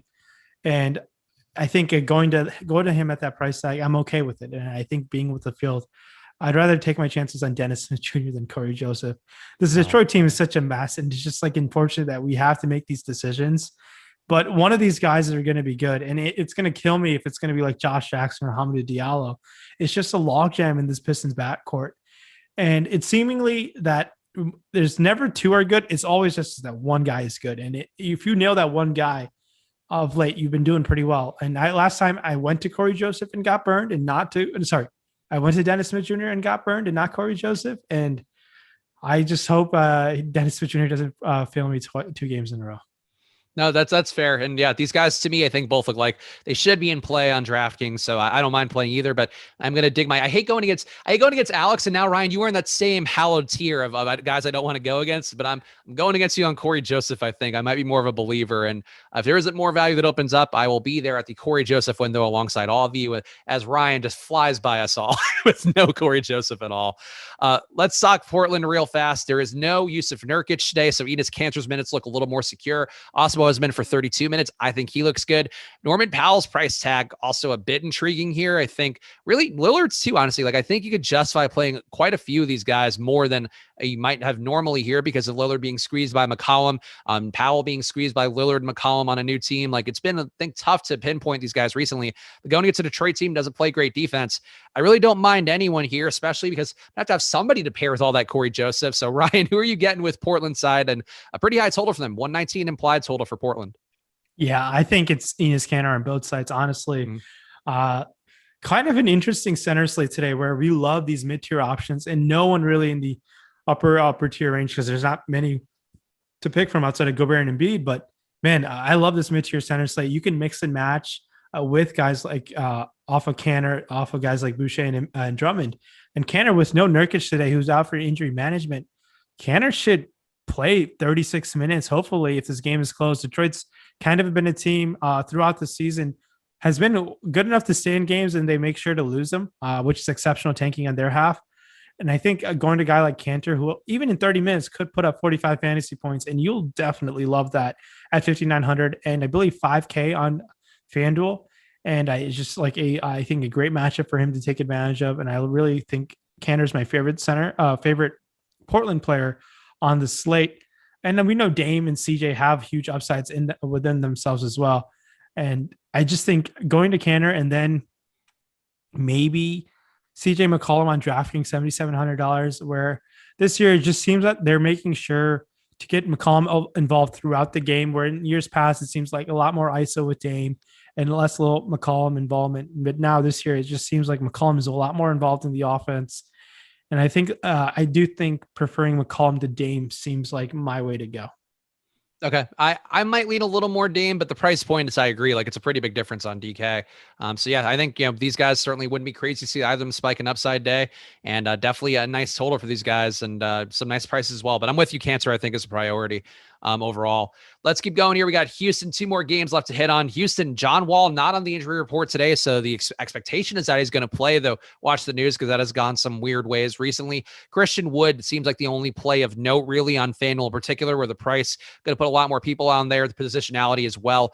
But really for Houston, when John Wall is in and these guys are priced for life without John Wall, I don't see anybody I want to. And Jayshawn Tate is at a hilarious 6,700. I know there was I think one outlier game, but I do not see Jayshawn Tate being that dude you want to play today, especially if John Wall is going to be in. Do you see anything at all that you like for Houston against Golden State? So last time we had, they said John Wall's minutes were going to be limited, and the guy just went absolutely bananas in that matchup. I believe it was against Dallas. He put up 56 and 3/4 fantasy points, played 34 minutes. If we're going to get 34 minutes of John Wall against Golden State, sign me up on both sides. Honestly, I think John Wall, even at $8,700 in this matchup versus Golden State, is still in play. I know his projection right now doesn't look as fun, but John Wall with no Oladipo, and now I know Christian Wood's in the mix. I think both Wood and Wall could put up a number against this Golden State team. I really like Christian Wood on both sides, especially on FanDuel on power forward position, where we have to roster too. People have just been eating against this Golden State front court. We saw the likes of Alex Len and Robin Lopez just light them up last night. And I think Christian Wood has a serious upside in him. It wouldn't shock me if there's a 50+ fantasy upside from him. You could even get to 60 fantasy points against this Golden State matchup. On the that's really about it. I think targeting Wall and Wood really is what I'm considering. And especially with Wall being back, it doesn't help anyone else really on this team. No, I can't really advocate going to a guy like Kevin Porter Jr., who was really good last night, but really no one really on this outside of Wall and Wood on the Houston side of things on both sides stand out to me. Yeah, Wood seems like he'll be a core play on FanDuel today, going to be one of the higher owned plays as well. So keep that in mind. But as a positionality thing, as Ryan mentioned, Golden State, I feel like Steph, to me, going to pale a little bit to Westbrook today. Still a fine play, though. I think putting him around a 50 fantasy point projection seems reasonable no matter what the situation. Kelly Oubre now out. So you're going to see some more minutes going to guys. Kent Bazemore projected for 25 minutes today. Could be another value play. Andrew Wiggins should get a little bit more, you would think, but really, overall, I think Bazemore appeals to me. I guess Damian Lee a little bit as a value play appeals. And then Steph appeals as a high dollar item, but I don't see getting a Draymond on DraftKings and Wiggins as well at his price point. Like that's a price point for me with Wiggins that I'll pay it if Curry's out. But besides that, I don't see a lot of reason to go there. Is there anybody that you love now that we know that Oubre is going to be out? Yeah. So I think with Oubre being out, I think targeting a guy like Wiggins, who was pretty solid last time. He played great defense on Beal all night long, except that last final 4-point play. Wiggins I don't think hasn't got enough credit for his improved defense. I like targeting Wiggins on both sides, honestly. I think his price favors him. The matchup favors him with no Oubre favors him. So I think going to Wiggins is fine. I really like Curry. Again, I think this Golden State team is going to need to ride Curry and Draymond. They need to start winning games to put themselves in the play-in game for the playoffs. And Draymond Green has triple-double upside versus this Houston team. I really think Draymond could put up a number. I know you did say you're not that interested in him. I do think just being a little bit over the field on him, I think could be just enough for him to be in a good spot, honestly, to pay off that price tag. It'll be interesting to see what the starting lineup is. It wouldn't it could be Bazemore, it could be Lee who's starting. I think mixing and matching with those guys, I don't know who's going to play majority of the minutes. Those Oubre minutes could be split down the middle between those two guys. But those two guys are the guys who would stick out to me as getting the minutes benefit with no Oubre in the picture tonight. I would be shocked if like Juan Toscano Anderson enters the mix. He doesn't seem the guy to be the perfect. I think Bazemore is the ideal starting candidate for Oubre Jr., who I think are very similar players Bazemore back in the day. Really similar. Maybe it's the left-handed, lanky three-man thing that's getting to me as why they're so similar. Yeah, I agree. And Bazemore has started before Oubre's been out, so I would agree. I think Bazemore does pick up the minutes here. And Draymond, to me, is the way that Juan Toscano Anderson gets more meaningful run is Draymond being out, where then Toscano Anderson plays his version of a Draymond role. But I think, to me, I think Bazemore, a solid value play, 25 minutes from Awesemo makes him look pretty good. Let's go to our last game here and smash that like button, guys. It looks like we were doing well, and then the like thing is happening again that our pal Laffy always talks about, where it's just randomly moving around. So do your part here. Hit the like button for us. We got 1,900 people in this room right now or on this YouTube stream right now. So help us out. Hit that like button as we get to our last game. Washington, no Bradley Beal, no Davis Bertans. As a result, it does seem like Russell Westbrook going to be picking up more ownership as the ownership projections update here, though. Washington is a 12-point dog on the road, so some degree of risk here, I guess, going to Westbrook. But I still feel like he's a core play for me, Ryan. I think there's enough value out there to get pretty easily to Westbrook today. So I'm still with him on that. Neto, I guess, is a guy that you can look out for getting some more run to. Did start recently with no Beal, projected for 27 minutes from Awesemo. He seems like an okay value play, but it's mostly going to be Westbrook or bust for me today, with Rui's price being where it is. So how are you feeling about Washington, Ryan? And I guess, do you trust Westbrook given the fact that he is a gigantic dog on a back-to-back against a Phoenix team who does usually tend to put people away? Yeah, so with no Beal, that's a massive uptick for Westbrook. Obviously, we've seen what Westbrook can do with no Beal over the past couple of weeks when Beal's been out. Now, the only thing I'm cautious of, it's a back-to-back. It's a huge spread against a really good Phoenix team. They could get destroyed. But Westbrook, I feel like, is just going to go out there and just try to carry this team, man. He could put up 50 fantasy points in the first half. It doesn't help that Phoenix is a really good defensive team, but tough not to have quite a bit of interest in him with no Beal. I'm really uncertain on what I'm going to decide with Russ tonight, just because of the spread in the back-to-back. I'm really concerned of that, but he definitely is probably, you're going to have to grade him out as projecting the highest scoring player tonight, right? With no Beal. I'm pretty sure that no one even comes close to him. So that alone, and I don't want to miss out on the highest scoring player who has that upside in him. So I'm going to have some Westbrook in my life for sure tonight. Yeah, I'm with you on it. I think Westbrook has to be the top projected overall play on the slate. And certainly someday I have no issue getting to as much as you want. Won't be a lock play for me at the fantasy cruncher level, but I think will pop up quite a bit. Devin Booker's been on a monster run, which I feel like is worth pointing out because people don't play him. I never mind landing on him on a tournament just because he's been upwards of 50, 60 fantasy points recently, which is shooting the lights out. But really nobody jumps out meaningfully from here. I guess DeAndre Ayton, a little more rebounds, a little more pace going against Washington. Ryan, on the Phoenix side, does anybody seem like a must play for you relative to this slate where this is the late night hammer and it does seem like going against Washington always a chance to have a fantasy upside here? Yeah. So now we've seen guys like Paul and Booker get priced up a lot more than earlier in the season. This Phoenix team is playing a lot better. I think I like going to a guy like DeAndre Ayton. I think a low owned option from this game, a favorable matchup. And I think Ayton has a pathway to playing more than 30 minutes and putting up a nice performance against this Washington team. I like Ayton, especially at that $6,700 price tag. $7,900, tough to go there, especially when we're rostering one. And we've already talked about the centers we love. So one of these guys are going to be good on the Phoenix side of things. Maybe taking your guys on a cheaper option like Mikal Bridges or even a Dario Saric wouldn't be insane just because there's a chance this game gets blown out and he might get a few blowout minutes in his run. He was playing for a stretch in the 18, 19 minutes. Those minutes have come down as the games have stayed close of late. So there's a chance for Saric to be a sneaky tournament option player at $3,600. I know it's tough to go there, especially on DraftKings, the center spot. On FanDuel, I think it makes a lot more sense to target Saric on power forward where you get the roster too. All right. Any final thoughts, Ryan, before we clear the way here for Greg and Terry coming up next on the Live Before Lock show? So stay on the stream, hang out with them as they cover any breaking news and give their thoughts on the slate, but give the people all the plugs you want, Ryan. Yeah. So there's 3 games tonight, 3 10 p.m. games. A ton of news will break throughout the day. We have a lot of questionable spots to take advantage of. Be alert to news. Follow the @Awesemo NBA account. And enjoy the slate. It's a Saturday night. Hope you guys have a ton of fun. And I enjoyed being on with you, Chris, yet again. Yeah, it's always a great time here with Ryan, one of the top players in the world. Make sure to follow him on Twitter. Are you at Rinpack straight away, or do you have DFS on there? No, I'm at Rinpack straight away. There you go. Follow at Rinpack. No DFS on there like that coward Greg Ehrenberg. He's competing with all the other G Ehrenbergs out there, but follow at Rinpack, follow at Chris Spags, follow at Awesemo_com, and stay tuned on this link. You got Greg and Terry coming up next, giving you everything you need to know on Live Before Lock. We appreciate you guys. Have a great rest of your weekend. Bye.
It is the Awesemo NBA Live Before Lock show. Me and T. McBee, Terry McBride, breaking down another NBA slate, and a pretty interesting one because we have all of the Toronto Raptors value in the world. We've got some other players who are rolled out, some key guys who are questionable right now too. So, I mean, the thing that's going to be most important as of right now is going to be that the 76ers injury news. They also don't play until 9 o'clock, so good chance we won't even get that news until well after the show ends. But Terry, how are you doing this weekend? I'm doing great, man. Had a nice little baseball night last night and hoping for more of that right now. So I'm working on getting some of those lineups uploaded as we introduce the basketball slate here. But I'm psyched to dive into some NBA with you. I think it's a really interesting slate, like you just said, given all that value that we already know about, plus some of these question marks in late games. Just kind of shapes the slate in interesting ways. And I think there's a lot to discuss. All right, so let's start with just naming here are the guys who are currently questionable to play. We have Tobias Harris, recently added to the injury report as questionable. We still have Kyle Kuzma. He's questionable after missing last game. Mason Plumlee, he's questionable after missing last game. His absence opened up a whole bunch of value and really made Isaiah Stewart an important play last game. Danny Green is questionable. Alex Caruso is questionable. So a lot of names here. Clearly the most important one, though, is Tobias Harris. So I'm just going to ask you kind of an overarching strategy question on this slate, Terry. How are you handling the current injury news that we're dealing with? So right now, I'm willing to give a little bit of room with until we get some news on those Philly guys. I'm willing to give that a little bit of room, but it's super important news. I mean, you take one of those three guys out of the equation, and then everybody else jumps up. Whether that's Embiid, whether that's Harris, whether that ends up being both of them, who knows? I mean, it's all over the place right now. I think there's a ton of value in Ben Simmons, but he's getting really owned on the FanDuel slate. And I think there are great point guard plays on the FanDuel slate. So it's a little bit concerning in terms of that. Just if you were trying to say, all right, I expect Harris not to play, let me fire away with some Simmons. I think you're walking into a negatively leveraged situation when there might be better options on the board despite the price. So it's a really interesting spot to see where that news comes down. I do agree that's probably the most important piece of news we're waiting on here. So I have no information on this. This is just a gut feeling, just a hunch. I don't think Joel Embiid is going to play tonight. This is number one. He's coming off that knee injury. His minutes have been a little bit restricted since coming back. And then also it's a game in OKC, very winnable. And by the way, something else I think we should talk about on the slate. So it's a 7-game slate. 5 of them have double-digit spreads. That is going to be a headache. I already know that we're going to be at a point like 9 o'clock where it's like, oh, all my guys are doing great through 3 quarters, and none of them played in the 4th quarter. But I look at the spread of that game. It's so wide. We have Tobias Harris questionable. I don't know that there's all that much incentive to play Joel Embiid in a very, very winnable game against OKC. And then the other thing to consider also for this matchup, I mean, he played 31 minutes yesterday. We haven't seen him play, the 35, 36 minutes game since coming back from the injury. But even though he isn't on the injury report, how realistic do you think it is that Joel Embiid is going to rest in a game when, number one, we've seen them be very cautious with his health, and a game they should win against the Thunder anyway? Is that at all a concern for you? I mean, everything you just said makes perfect sense, right? It's just the fact that he's not on the injury report that I think still has him gaining projections from us and existing in the boom bust tool and everything right now. So I'm kind of just riding with it until we have some more firm news. But I agree with you. It makes all the sense in the world that they wouldn't run him out there. Why risk him to win this game? I don't think they need him to win this game, like you're saying. They don't need him and Harris. They can win this game with Ben Simmons and the rest of the, just the rotation pieces, the NBA replacement level guys, because they're playing a sub replacement level team. So I agree with you, but without news, it's difficult to make that decision. What is interesting about it, I think, is even if we leave Embiid in, just clicking over to the center spot, we're getting so much of the optimal lineup center spots in other guys, particularly Boucher and Canner, that I don't think we need to really sweat Embiid as a play for himself. And then we can kind of maybe, if we're assuming he's out, not worrying about him at the center spot, then maybe we can weave some of these other guys in around the edges in some of the other spots. So maybe it does lead to getting to some Simmons, but I do think he's still blocked at the point guard, particularly on FanDuel, where he's just, he's very cheap, but there are other guys, for me at least, that are priced down that rank out better than him. So it's really interesting to see how Philly shakes out. Now, whether that distributes over to, do we get like, some of the random shooting guard guys dropping in here? I'm not really sure. They don't seem to be popping up very much. Like Seth Curry was a guy that sprang to mind there. So maybe if we get that Harris news, he becomes a bit of a sneaky value at 4,200 on FanDuel, 43 on DK. I could see that where he's getting more volume just by virtue of being a healthy body. But it's all riding around those injuries. So we can speculate that way. And that's where we can, benefit maybe from Embiid not being a critical piece at the center spot. So we can kind of consider him out and make some of those decisions in building lineups. I guess that would probably be the way that I'm going to approach this for right now. All right. So I think something key you hit on there is that Ben Simmons, massively popular. He is currently projected for the most ownership at the point guard position on FanDuel, at least. Different play on DraftKings where he's $800 more expensive. But just overall talking about the point guards here, I agree with you. I have Ben Simmons in my player pool right now. For a couple of reasons. Number one, I think there is a chance that both Tobias Harris and Embiid do not play today. And in that case, I think it'd be very hard to say that Simmons wouldn't be a good play in that sort of situation. So I want him to be in at least some of my lineups. But I do think there are a lot of really good plays at the point guard position, especially as pay-up options. Russell Westbrook, a game with a ton of injury, a ton of blowout risk going up against the Suns. But it's hard to weigh that too much because all of these games have blowout risk, like we said before. We have Nets Lakers 10-point spread, Thunder 76ers double-digit spread, Jazz Kings double-digit spread, Suns Wizards double-digit spread, Blazers Pistons double-digit spread. So if I say I'm only going to target the games that don't have blowout risk, I've eliminated almost the entire player pool pretty quick. So Russell Westbrook, definitely someone I'm getting to. Kyrie Irving, a little bit of a tricky situation for me just because we know that James Harden is out, but then Kevin Durant is in for how many minutes? Who the hell knows? Because yesterday he barely played in the first half. Then he played a pretty significant chunk of minutes in the second half, ends up playing 19 minutes overall. Obviously, the more he plays, the more that we expect, Kyrie's production to go down a little bit. But if we're only going to see 22 minutes out of Kevin Durant, then Kyrie would become a really strong play. So that's kind of where I just ended up aligning myself with the field on Kyrie because I wasn't really sure what to make of him on FanDuel or DraftKings with the Durant situation. So what did you do with Kyrie and with Kevin Durant? Not that Kevin Durant is in play himself for this slate, but he has a pretty significant impact on Kyrie Irving. So how'd you handle that situation? So I like the spot for Kyrie. I think we're going to see something similar in terms of Durant getting around 20-ish minutes. I think that makes a ton of sense. He's a superstar coming back from a long-term injury. You kind of want to just nurse it and bring him along slowly. So it would be stunning to see them roll him out for like 32 minutes tonight. So I just don't see that happening. And it creates a situation where, Irving's going to be the lead dog in terms of where the ball's going in terms of all the usage. And just being able to call his own number at the point guard spot, I like. So there's just a lot of reasons I'm just dropping in an update as I'm speaking. There's a lot of reasons to like the Kyrie play.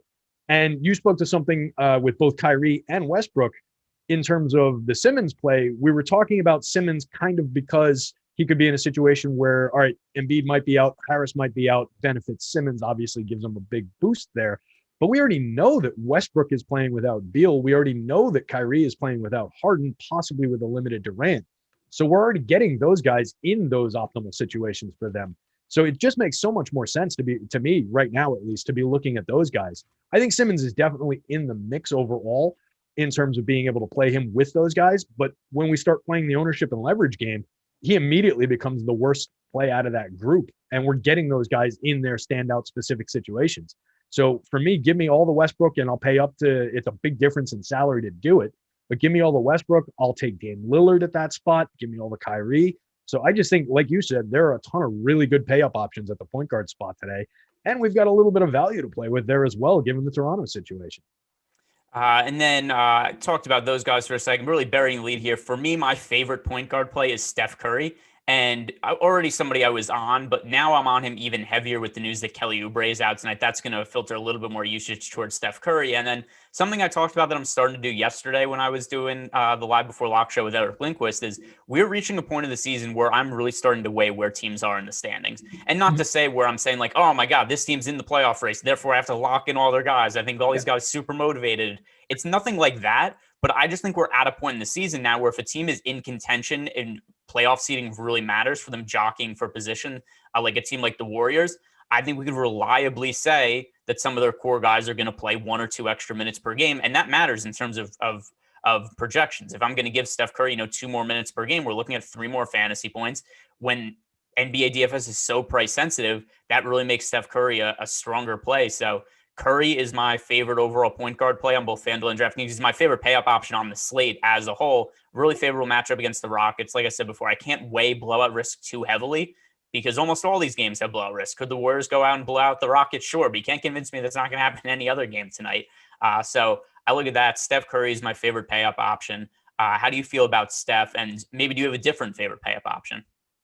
I like that. That's an interesting way to look at things. And, the one thing I would consider in there is behind the scenes, is it better for Golden State to make the playoffs this year or miss the playoffs, land in the lottery this year? It's not like they've been tanking all year long, but maybe when it comes down to crunch time, they don't really press just as hard, just to go back on the narrative a little bit. But I really do like that way of thinking about things.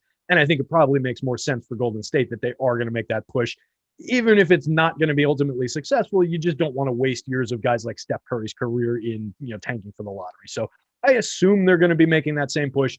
That definitely puts Steph on the board. He was on the board already before the Oubre injury changed things, or the Oubre absence changed things. So I expect that'll boost him even more. And it looks like it did as of this last update. He lands among the top point guards there as well. I really like the spot, even though he's way more expensive. I really like the spot for Russ Westbrook. And I think you're getting him with an extreme positive leverage number, at least as of our last update on both sites. He's coming in right with those other guys in terms of optimal lineup rate in our boom bust tool on FanDuel, above those other guys on DraftKings. He's the second ranked guy behind only Malachi Flynn at the position on DK. And you're getting him under-owned on both sites to a pretty extreme degree. 15.3 leverage score from Alex on 9.3 on FanDuel for him. 15.3 was Malachi Flynn. 9.3 on FanDuel, 10.1 on DK. So that's a pretty big leverage score. You can exceed the field on him, get to like 30% Russ Westbrook. You're doubling up the field essentially, and you still have room to play other guys. So I really like those spot for Russ, even against a good defensive team that might light them up and blow them out. I think we take the chance there, especially with that in tournaments with that ownership the way it is. Yeah, so the other thing too with this slate that makes it a little bit different, certainly on FanDuel versus DraftKings, there is so much value on DraftKings today because the pricing is so much different on the Raptors guys on DK versus FanDuel that it's really easy to get multiple pay-up options into lineup. So I'm overweight to Curry on DraftKings. I'm overweight to Westbrook also. And then I'm also overweight to Donovan Mitchell. There's a whole bunch of high-priced guys that are not all that difficult to get to just because we have, DeAndre Bembry is almost bin price, whereas he's, significantly more expensive on FanDuel. Malachi Flynn, cheaper on DraftKings than he is on FanDuel. So there's a whole bunch of guys that are slightly more favorable plays on DraftKings that's made it easier to pay up. And one of those guys who I do think is a good value on both sites, but once again, just because of the positionality, the flexibility, a little bit easier to get to on DraftKings than FanDuel while also fitting in those stud point guards is Dennis Smith Jr. So Dennis Smith Jr. is only 3,400 on DraftKings. He's one of my overall favorite value plays on DK. And the reason is because, number one, Plumlee's questionable if he's out. That will overall boost the amount of playmaking available in the Pistons offense.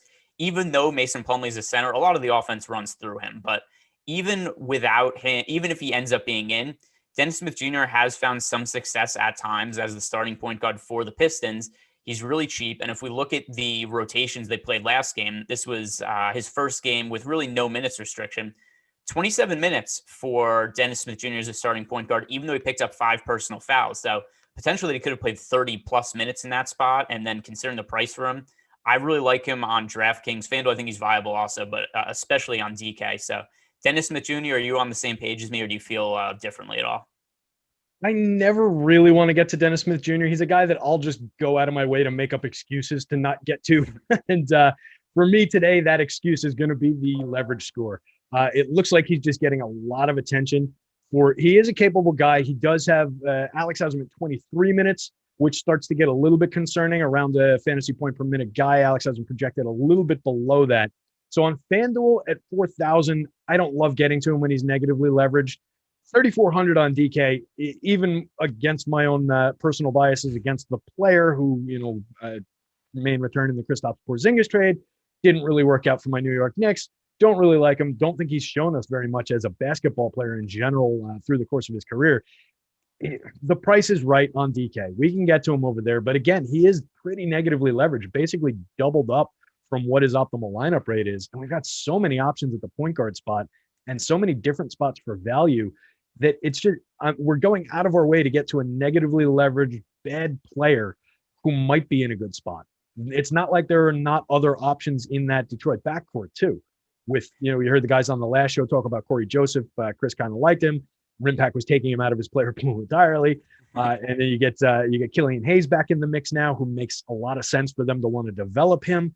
I think he's the project more than Dennis Smith is. I think Dennis Smith is probably just transitioning on his way through Detroit. So I just don't love it. I don't know for sure that that's where I want to go. I get it about the price and that it makes sense, though, given the points per minute and the points per dollar that we can see. Yeah, and then I don't think I'm going to sway you too much, but the last point that I'll make on Dennis Smith Jr. is, as a starter for the Pistons, he's playing 24 minutes per game, averaging nearly 27 DraftKings points.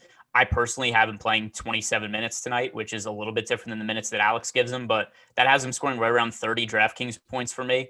And it's really hard for me to ignore that kind of projection on somebody who's nearly min price. So I'm going to be on Dennis Smith Jr. If other people are, fine by me. I'm good with one less person rostering Dennis Smith Jr. tonight.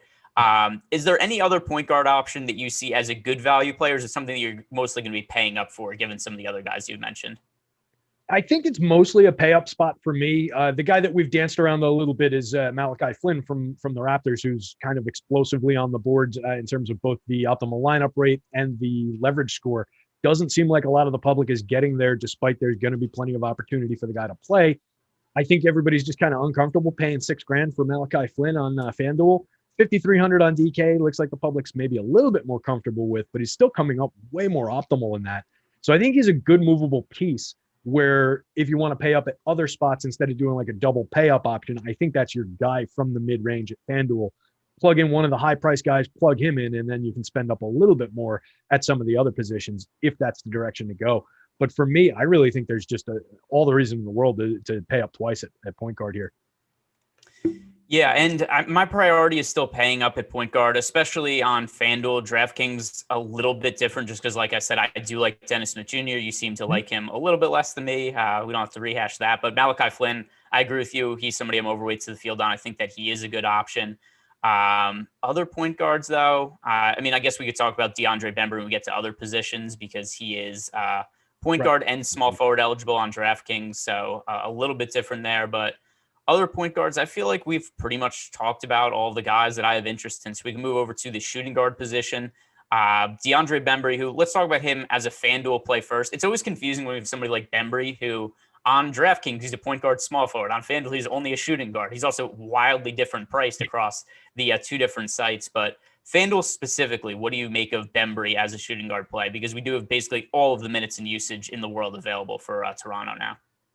Yeah, it seems like he mixes into the upper end of the shooting guard options, despite being 5,600 on the site at the shooting guard position, as opposed to the 3,600 that you're referring to between point guard and small forward on DK. But I do think, based on what I'm seeing on the big board here from Alex, he looks like a very strong play still on FanDuel, and it's about that shooting guard spot on FanDuel. We've got a couple high-end options in Donovan Mitchell and CJ McCollum. And then the bottom somewhat falls out. I guess I should throw Colin Sexton into that mix as well.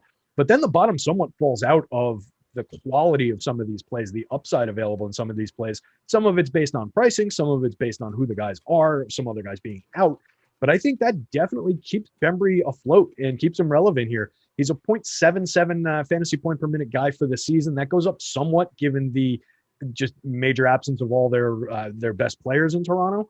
So he goes up a little bit. There's going to be usage for him. There's going to be plenty of minutes on the table for him. So I think he's in play. And Alex looks like he agrees. Gets a nice raw projection, just as a median projection with a great boom score probability. And another guy where the public just seems to be trailing the field. So a lot of these Toronto guys seem to be coming up as both very optimal and very under-owned. So I think you can get to him. Makes a lot of sense there. And then, yeah, he's just a spectacular value play on the DraftKings slate with both between the guard and forward eligibility, the ability to move him between like 5 different spots in your lineup, and he's 3,600. He's coming up optimal at more than half the time, and he's getting way under-owned. Yeah, he's my favorite value play on DraftKings. And then, like I said, point guard, small forward eligible. But just reading off the injury report for the Raptors today, and some of these names will seem insignificant. But when you consider the key names that are out, there's only so many guys to soak up minutes because Kyle Lowry, Pascal Siakam, Fred VanVleet, and then who is the Kem Birch, who they just signed. He's not going to be active for today. But then you look at some of the other guys who like Jalen Harris is out, Paul Watson is out, Rodney Hood is on a minutes restriction. That would seem not significant until you actually look at the rotation. You start to figure out who's going to play what minutes. And you realize, like, oh my God, there's only so many guys to give minutes to. So then all of a sudden, when you're looking at DeAndre Bembry, who's close to min price on DraftKings, and you say, well, Bembry's going to have to play 30 plus minutes. It doesn't matter that he's not the best points per minute fantasy producer in the world. If you're giving somebody like that 30 plus minutes, then you're going to have them scoring somewhere in the neighborhood of, 24, 25 fantasy points at nearly min price. That's going to be a good value play more often than not. So some of these guys, it's really hard to get away from projecting them well, just because so many of them are so cheap and in spots where we have to assume they're going to pick up a good amount of playing time. So talking about another Raptors guy who, I mean, it's hard to say to just play all of them, but at the same time too, play all of the Raptors where you can. But Gary Trent Jr., another guy who I think is potentially going to play a pretty key role for them. And we've seen him play prominent roles in the past before with the Portland Trailblazers. He's played massive minutes for the Raptors as of late. Last couple of games, 39 and 34 minutes for Gary Trent. So when you consider that he's already guys playing that many minutes, they have so many guys out. Gary Trent, how high of a priority play is he for you relative to other Raptors? Because I'm assuming I'm getting to just about every Raptors at some sort of ownership in my lineups. But Gary Trent, somebody who's in my lineups, but not quite as high as guys like Malachi Flynn, DeAndre Bembry, Chris Boucher. Yeah, I think those other guys are more the priority, but I think it's important to keep Trent on the board as a mix-in option on both sites. Another guy who's going to be under-owned for the value that we're seeing for him on both sites. He's a mid-range play. He's not an extreme value play. You pick up the utility of getting him at guard and forward like we talked about before on the DraftKings slate, and he's at a nice price at $5,600 over there. So a ton of utility and a good amount of value while going under-owned. $6,300 on FanDuel puts him into that mid-tier behind some of those other guys I mentioned when we were talking about Bembry, but he's still very much on the board. Like I would rather get Gary Trent than like a Devin Booker tonight and Andrew Wiggins tonight, even with the absence of Oubre. I just think there's a more of a probability that he's going to see a ton of minutes, a good amount of usage. And if that 3 starts falling, he could explode the board pretty quickly at these prices. So I really like it on DK, and I am definitely willing to mix him in on FanDuel, but definitely higher priority on DK than he is on the FanDuel slate. Shooting over 40% from 3 for the year, I believe, still. Just all right. 39. Guys, you want to check out some of the projections? They are free at Awesemo.com. There's nothing more important for NBA DFS than the projection. So if you go to Awesemo.com, you can check out Alex's NBA projections for free. Very valuable resource. Also, if you're going to go check those out for free, or if you're just watching the video, because everything here is free, do us a favor, like the video. You're already here. It takes no effort just to press the button. Also, subscribe to the YouTube channel because that helps us out with the YouTube algorithms and all that, and also helps us get more listeners. So that is also very much appreciated. And we do have a super chat here from Shmoney B. Any love for THT or Prince on DraftKings as a last man in? I don't think I have exposure to either of those players. Yeah, not guys that were explosively on my board. Oh, I've one lineup with Taurean Prince. So if it's between those guys, Taurean Prince would be the lean. That's funny because I was going to say maybe THT, like if we don't get Kuzma or something like that, and he picks up a few extra minutes, maybe, but it would basically require that news from me. He's not on the board for me, and neither player really was.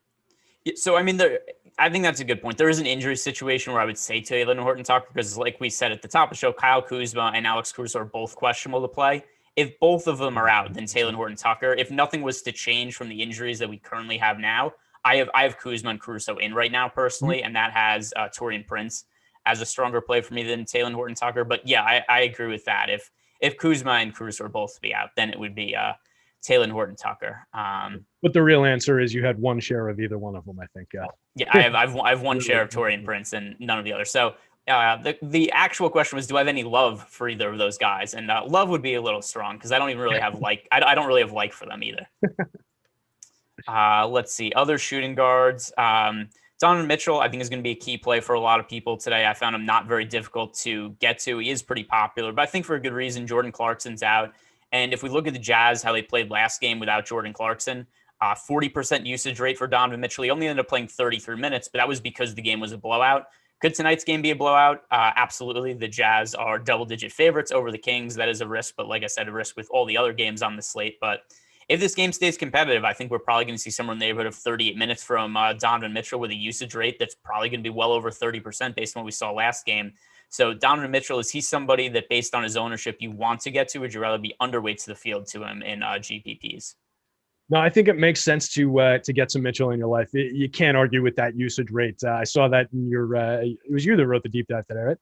Yes. Yeah, I saw that you pointed out the 40% usage rate in the deep dive, and that kind of made my eyes pop. So yeah, even with some negative leverage on him, even with some other pretty good options at the position, and him as the highest price guy on FanDuel at the position, I think he makes a hell of a lot of sense. One of the more optimal plays, and he stretched out like 8 percentage points on FanDuel over the other plays at the position. Not quite the same on DK, where you get the better price on Bembry and the ridiculous through the ceiling optimal rate. But you also get like Gary Trent is in there. Mitchell and McCollum come up basically even on the DK slate.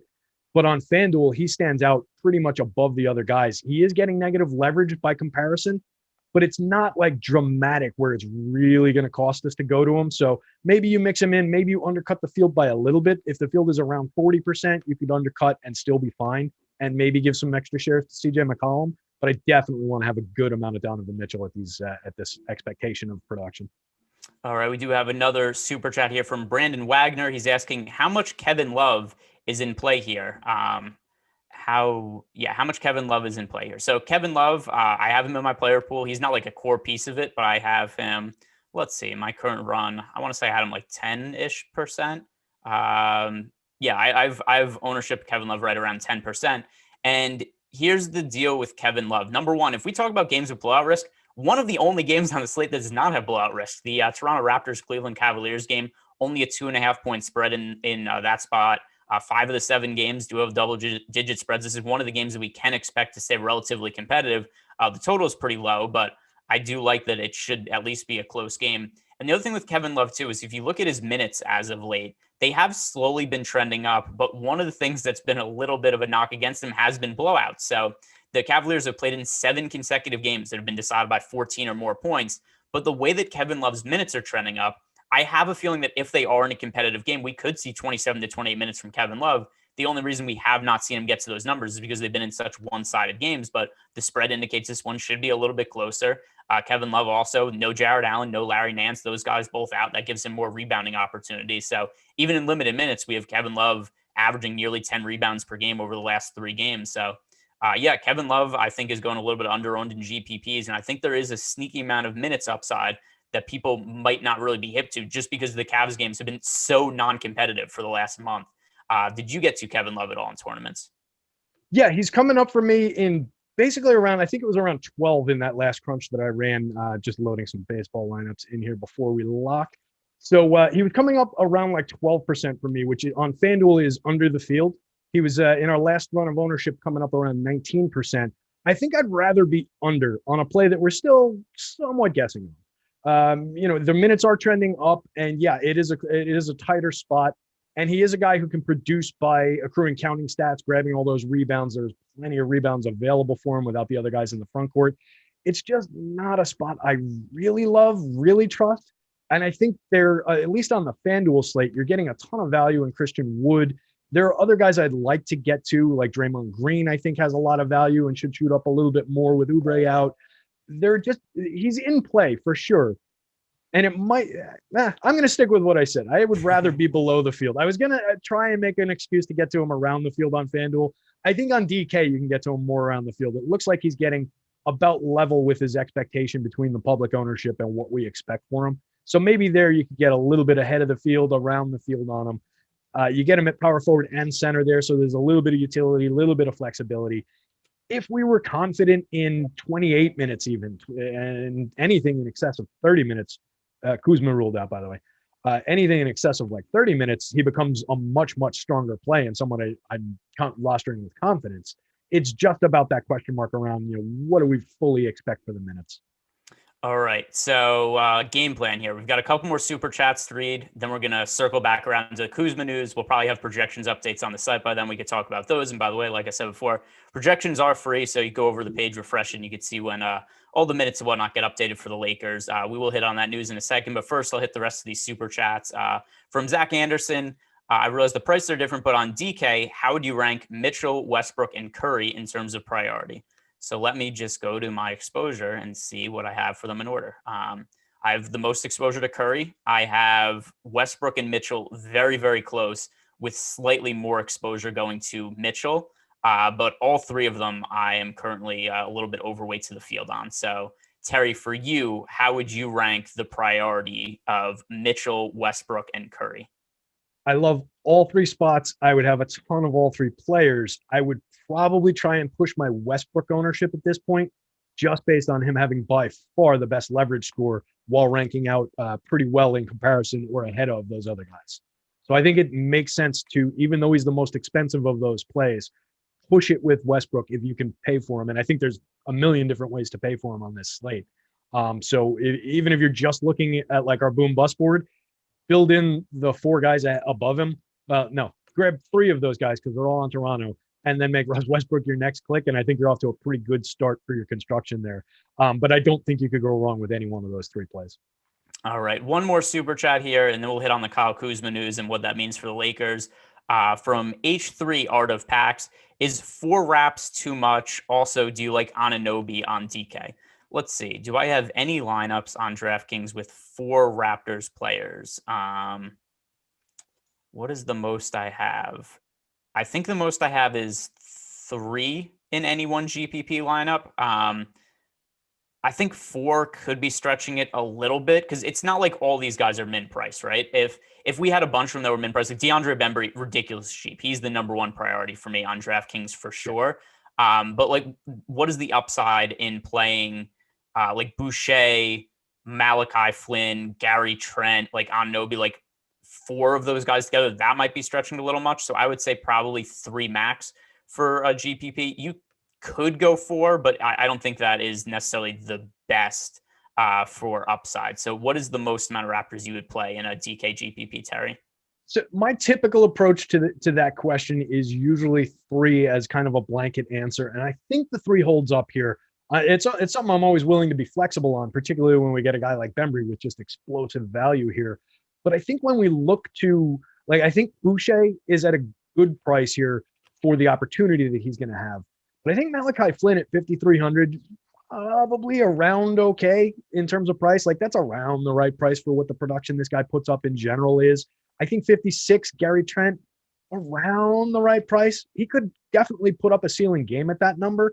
But like, neither of those prices are prices where I'm like, all right, we have to go out of our way for these no matter what, lock and load, where the Bembry price kind of is that. Like, if I was 100% Bembry, I wouldn't have an issue with it today, even though I don't think much of him is a basketball player. I just think between the positional flex and everything else about him that we've talked about, it makes a lot of sense. He's almost a lock, where the pricing isn't quite the same for the Flynns and the Trents of the world. I would throw OG into that same bucket. So for me, it would probably be Bembry, Boucher in terms of priority, the top 2. I would be willing to roster 3, probably not 4. Yeah, so just going down the order of the Raptors guys I rostered, I have the most exposure to Bembry. I have the second most to Boucher. I have the third most to Anunoby, and then I have Trent and Malachi Flynn about even on DraftKings. All guys who are making up at least a somewhat significant portion of my lineup. I think all of them are good plays, but 4 of them in the same lineup I think is just a little bit too rich for me. By the way, we do have another super chat here also from H3 Art of Pax, except it didn't, there's no question in that one. Just post in the YouTube chat if you wanted to ask another question, what do you want it to be, and just at me, and then I could read it off. But in the meantime, let's hit on the Lakers and Kyle Kuzma now officially out tonight. In addition, we also have Marc Gasol, who is out. He's dealing with a hamstring injury. I didn't have him in the rotation anyway. Marc Gasol, I actually think he's been the Lakers' best center as of late. I think he's playing better than Andre Drummond. I think he's playing better than Montrezl Harrell. The Lakers seem to see it differently, though, because he's out tonight and hasn't been a part of the rotation recently. But so with Kyle Kuzma out, what stands out to you from the Lakers, if anything? I think we could squeeze guys that'll jump up the board at least in the next update. I think we see a little bit more for Taylor Horton Tucker, like we touched on earlier in the show. If it means a couple extra minutes for a guy like Markieff Morris, then sure. but like, not my favorite guy to go to in the world here anyway. So I'm more focused on the guys that were already probably going to be decent plays on this slate, like Andre Drummond, who kind of stands out a little bit at the center spot for 6,100, 65 on DK. And then maybe Dennis Schroeder, who I think is just, going to the better players on the team kind of makes sense to me. And I think those are the guys who are going to be in the most opportunity. Schroeder with the ball in his hands for most of the game, going up against kind of a revolving door defense with Brooklyn here. I just think it makes sense to maybe stick toward the better players. $5,700 Taylor Horton Tucker, even with the absence of Kuzma, he'll move up the board. He'll move up the rankings, but it's not like he's going to suddenly become the best play on the slate at that price. 4,700 on DK, a little bit better. You're getting a little bit more value to squeeze there. So I think I prefer him on DK, but it's really not a situation where a ton of value is created by this. I don't think. Are you seeing it differently? I gave, it looks like Andre Drummond is the guy who raised the most for me, but not to the point where it's all of a sudden, like Andre Drummond is also somebody I was already getting to before. Yeah. And now I'm just getting to him slightly more, but not to the point where all of a sudden where it's like, oh my God, Andre Drummond's the best play on the slate. It's like, all right, now he's in, like 5% more lineups or something like that. So that's really what the biggest difference is for me.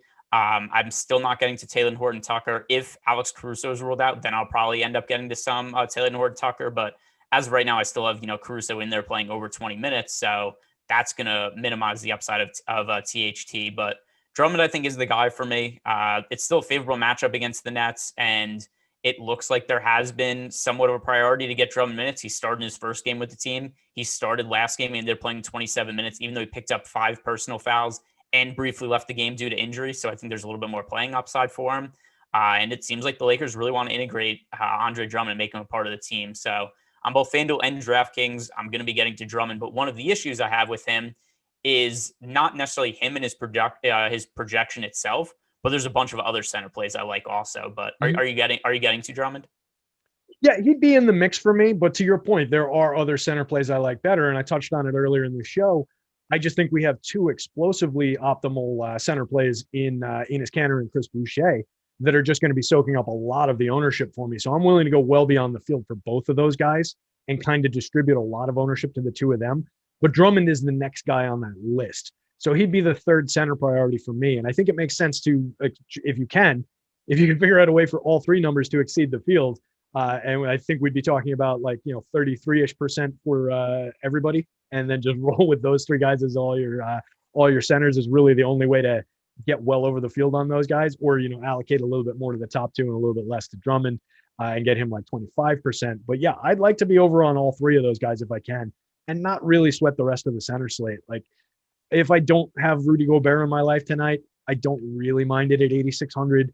I basically never get to DeAndre Ayton anyway. 7,900 on FanDuel. Now, he stands out a little bit more for 67 on the DK slate, so maybe I would try and work him in a little bit more there, but you get the benefit of being able to roster 2 centers over there, so you can do that if you want. Embiid we talked about, and then, Plumlee questionable. I just don't see any other guys that I really care about getting to. So if I end up with those 3 guys as a center rotation on FanDuel, I'm pretty good with that. Yeah, that's how I feel too. There's like I said, I'm getting to a little bit more Drummond now, but it's pretty concentrated centers, really across FanDuel and DraftKings. And we do have a question that's related to the Lakers in our premium Slack chat from Chuck GT7. He's asking THT or Bembry for FanDuel GPP. That is pretty easily Bembry for me. Strongly Bembry. Yep. Even if Caruso's out, where I'd be bumping up THT, I would still go towards Bembry. There's so many guys out for the Raptors, and it's just, if you're just going out and you're trying to figure out who plays what minutes, you just land on a lot of Bembry and realize he has to play a lot for them because there is really no other option. Taylor Horton Tucker, at least as it stands now with Caruso potentially in, I think it's hard to really see more than 22, 24 minutes going towards him. So DeAndre Bembry for me for sure. So let's move over to the small forward position now. Kelly Oubre was somebody who earlier in the day I liked a lot at the small forward position. Obviously, it doesn't matter now because he's out with a wrist injury. That was a little bit of a bummer because he was somebody I was planning to be overweight to the field on. But we've talked about all the other Raptors today. OG Anunoby, one of the more expensive ones. So what are you doing with him, especially if FanDuel priced all the way up to 7,700? Worth being in the player pool for sure. Maybe a little bit of concerns with the price, but what are you doing with Anunoby? I think it might make sense to start looking for options just because of the price. I mean, he is coming up a lot in our numbers in terms of being in the optimal lineup. He's coming up a decent amount in crunches for me. The boom score probability that Alex has on him concerns me, and that's where the price kind of comes into play at only 15%. Now, it's not like we've got a ton of other guys on the board that are exceeding that, which is, it's just kind of a dead position.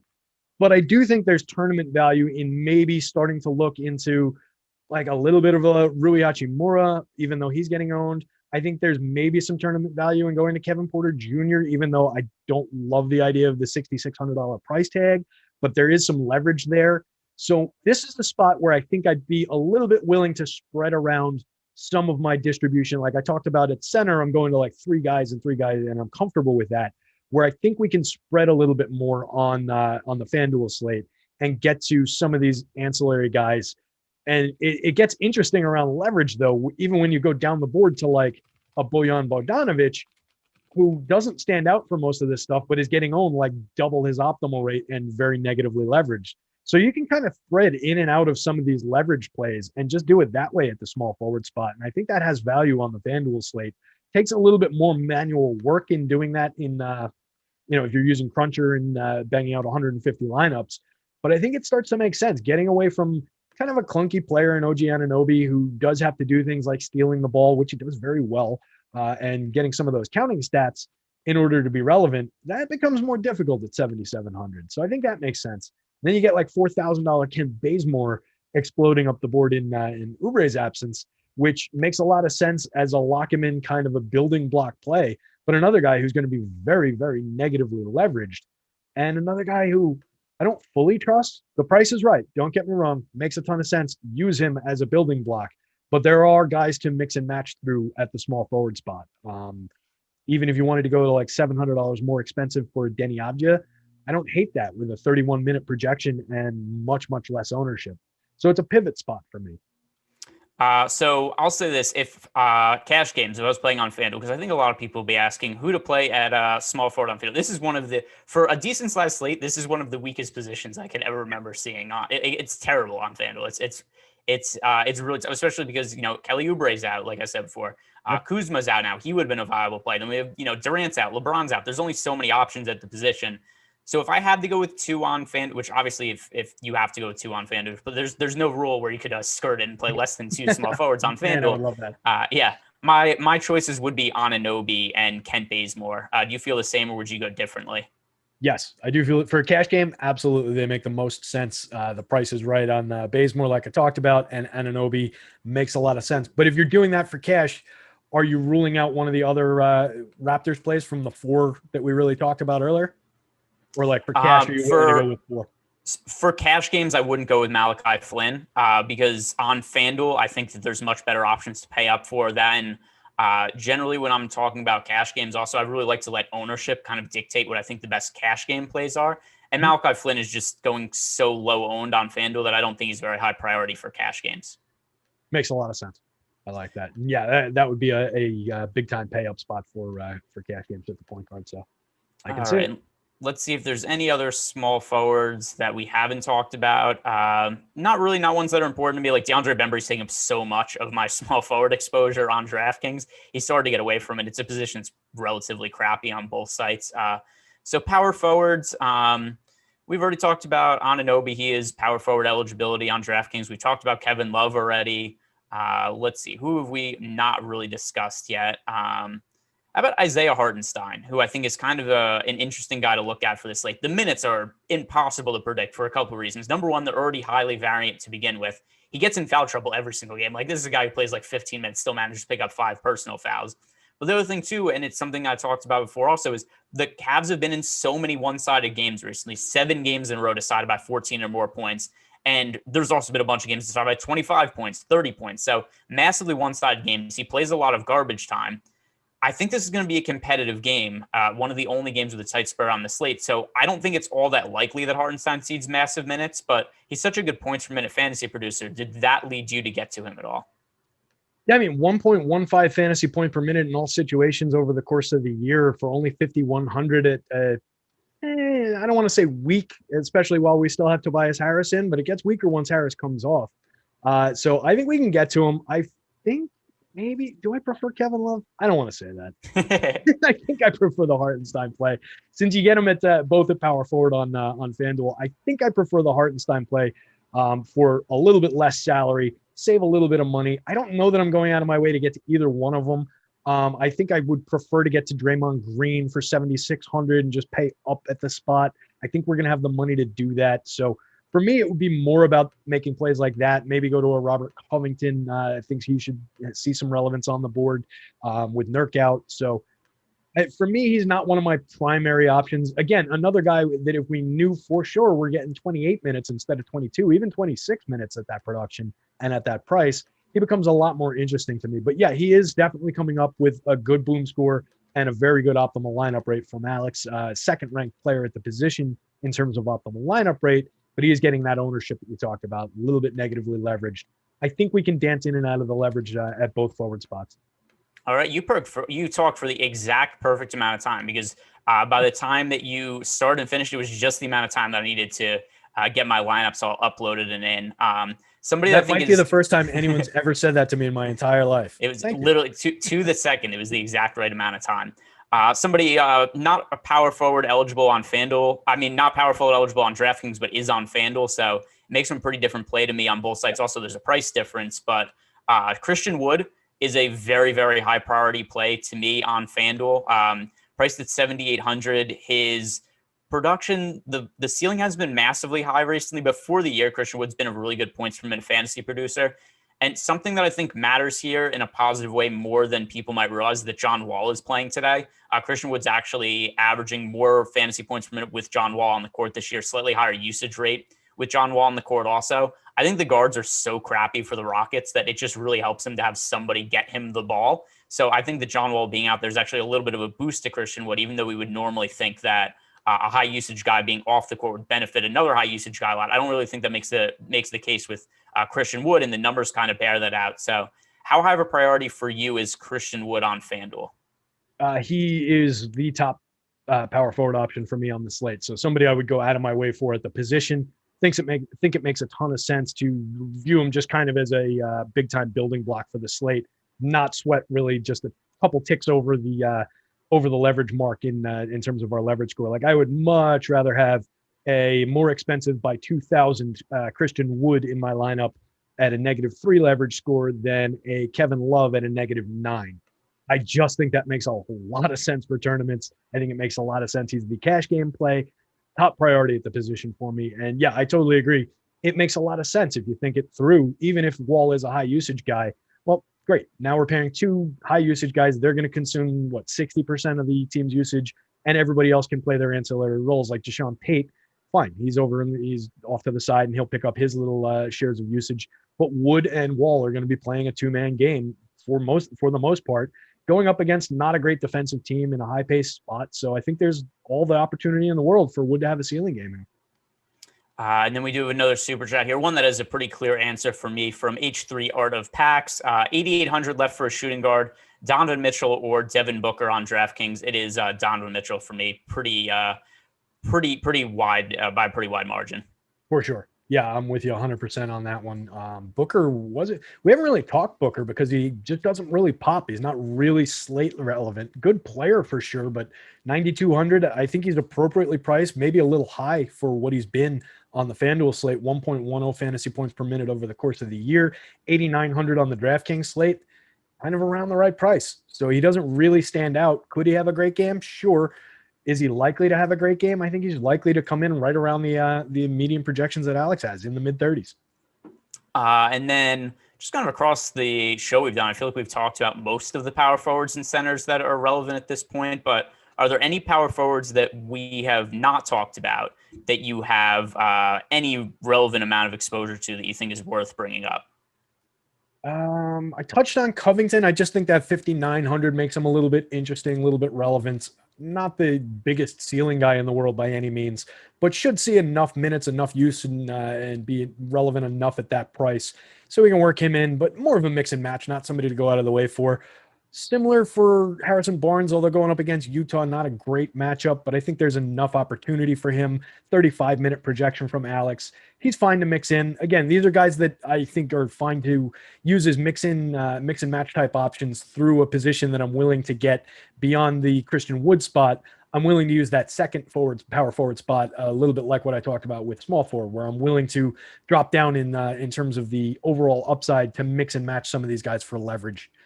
So, maybe an Isaiah Stewart becomes relevant in that regard.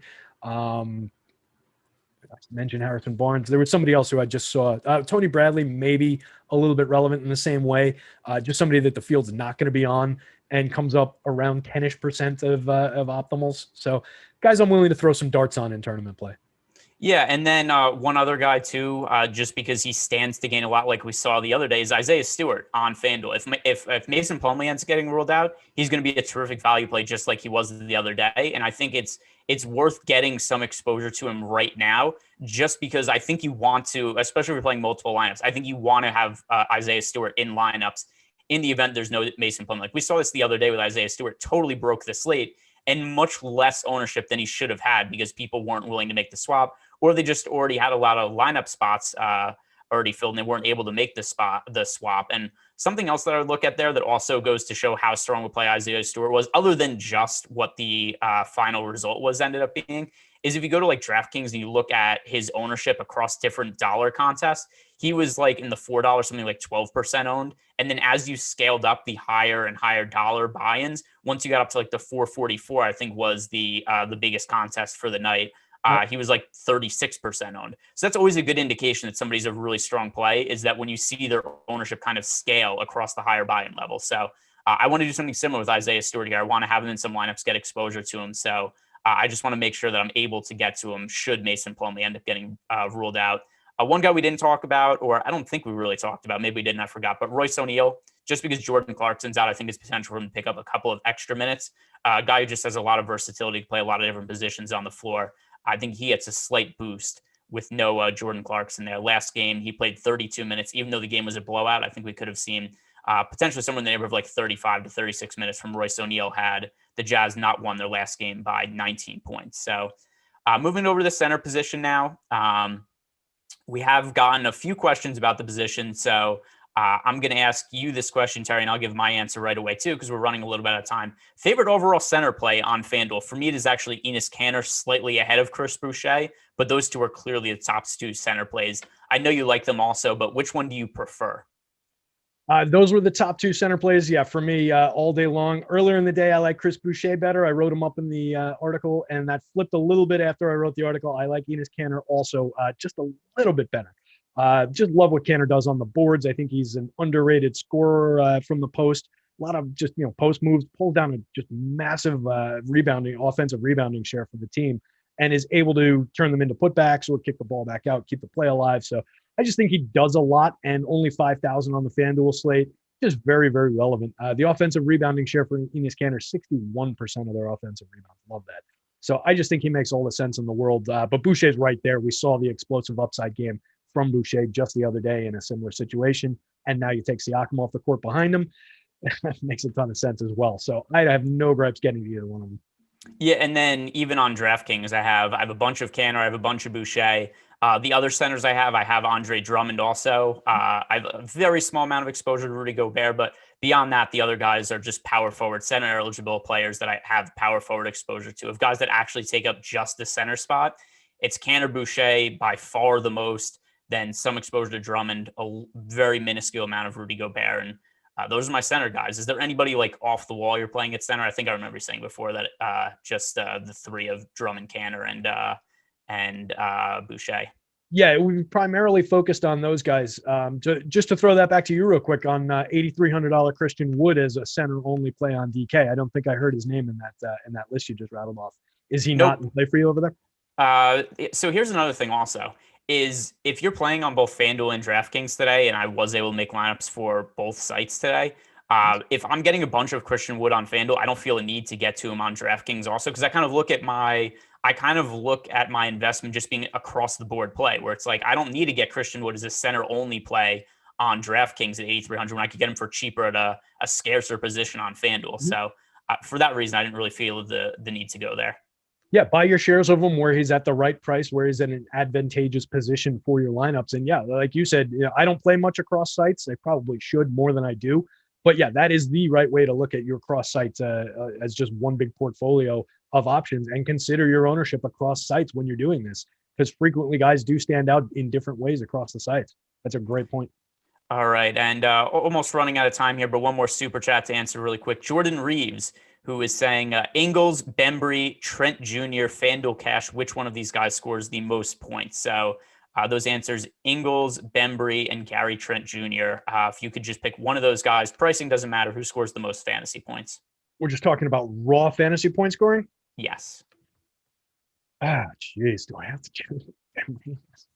Give me Trent. Let's knock down some of those threes. Just raw points. Why not? What the hell? Yeah, it's Trent for me also. If we were going points per dollar, then it would be Bembry for me, except Trent's $700 more expensive. So he is the answer there. And that is going to take us to lock.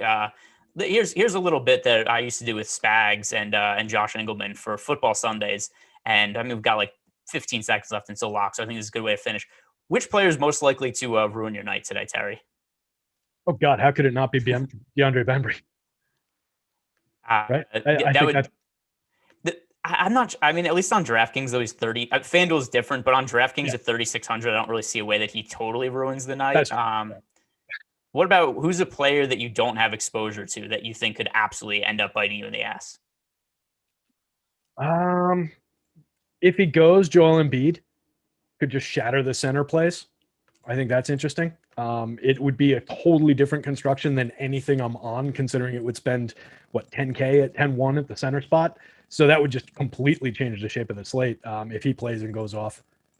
It would be Devin Booker and or Chris Paul for me. Obviously, a really favorable matchup tonight. And then I just thought there were so many better options to pay up for. But in a game against the Wizards, also Washington playing on tail and back-to-back, would not surprise me at all if either of those guys managed to put up a ceiling game, but just not a spot I got to. So there it is. Those are the things that could potentially end Terry and I's nights.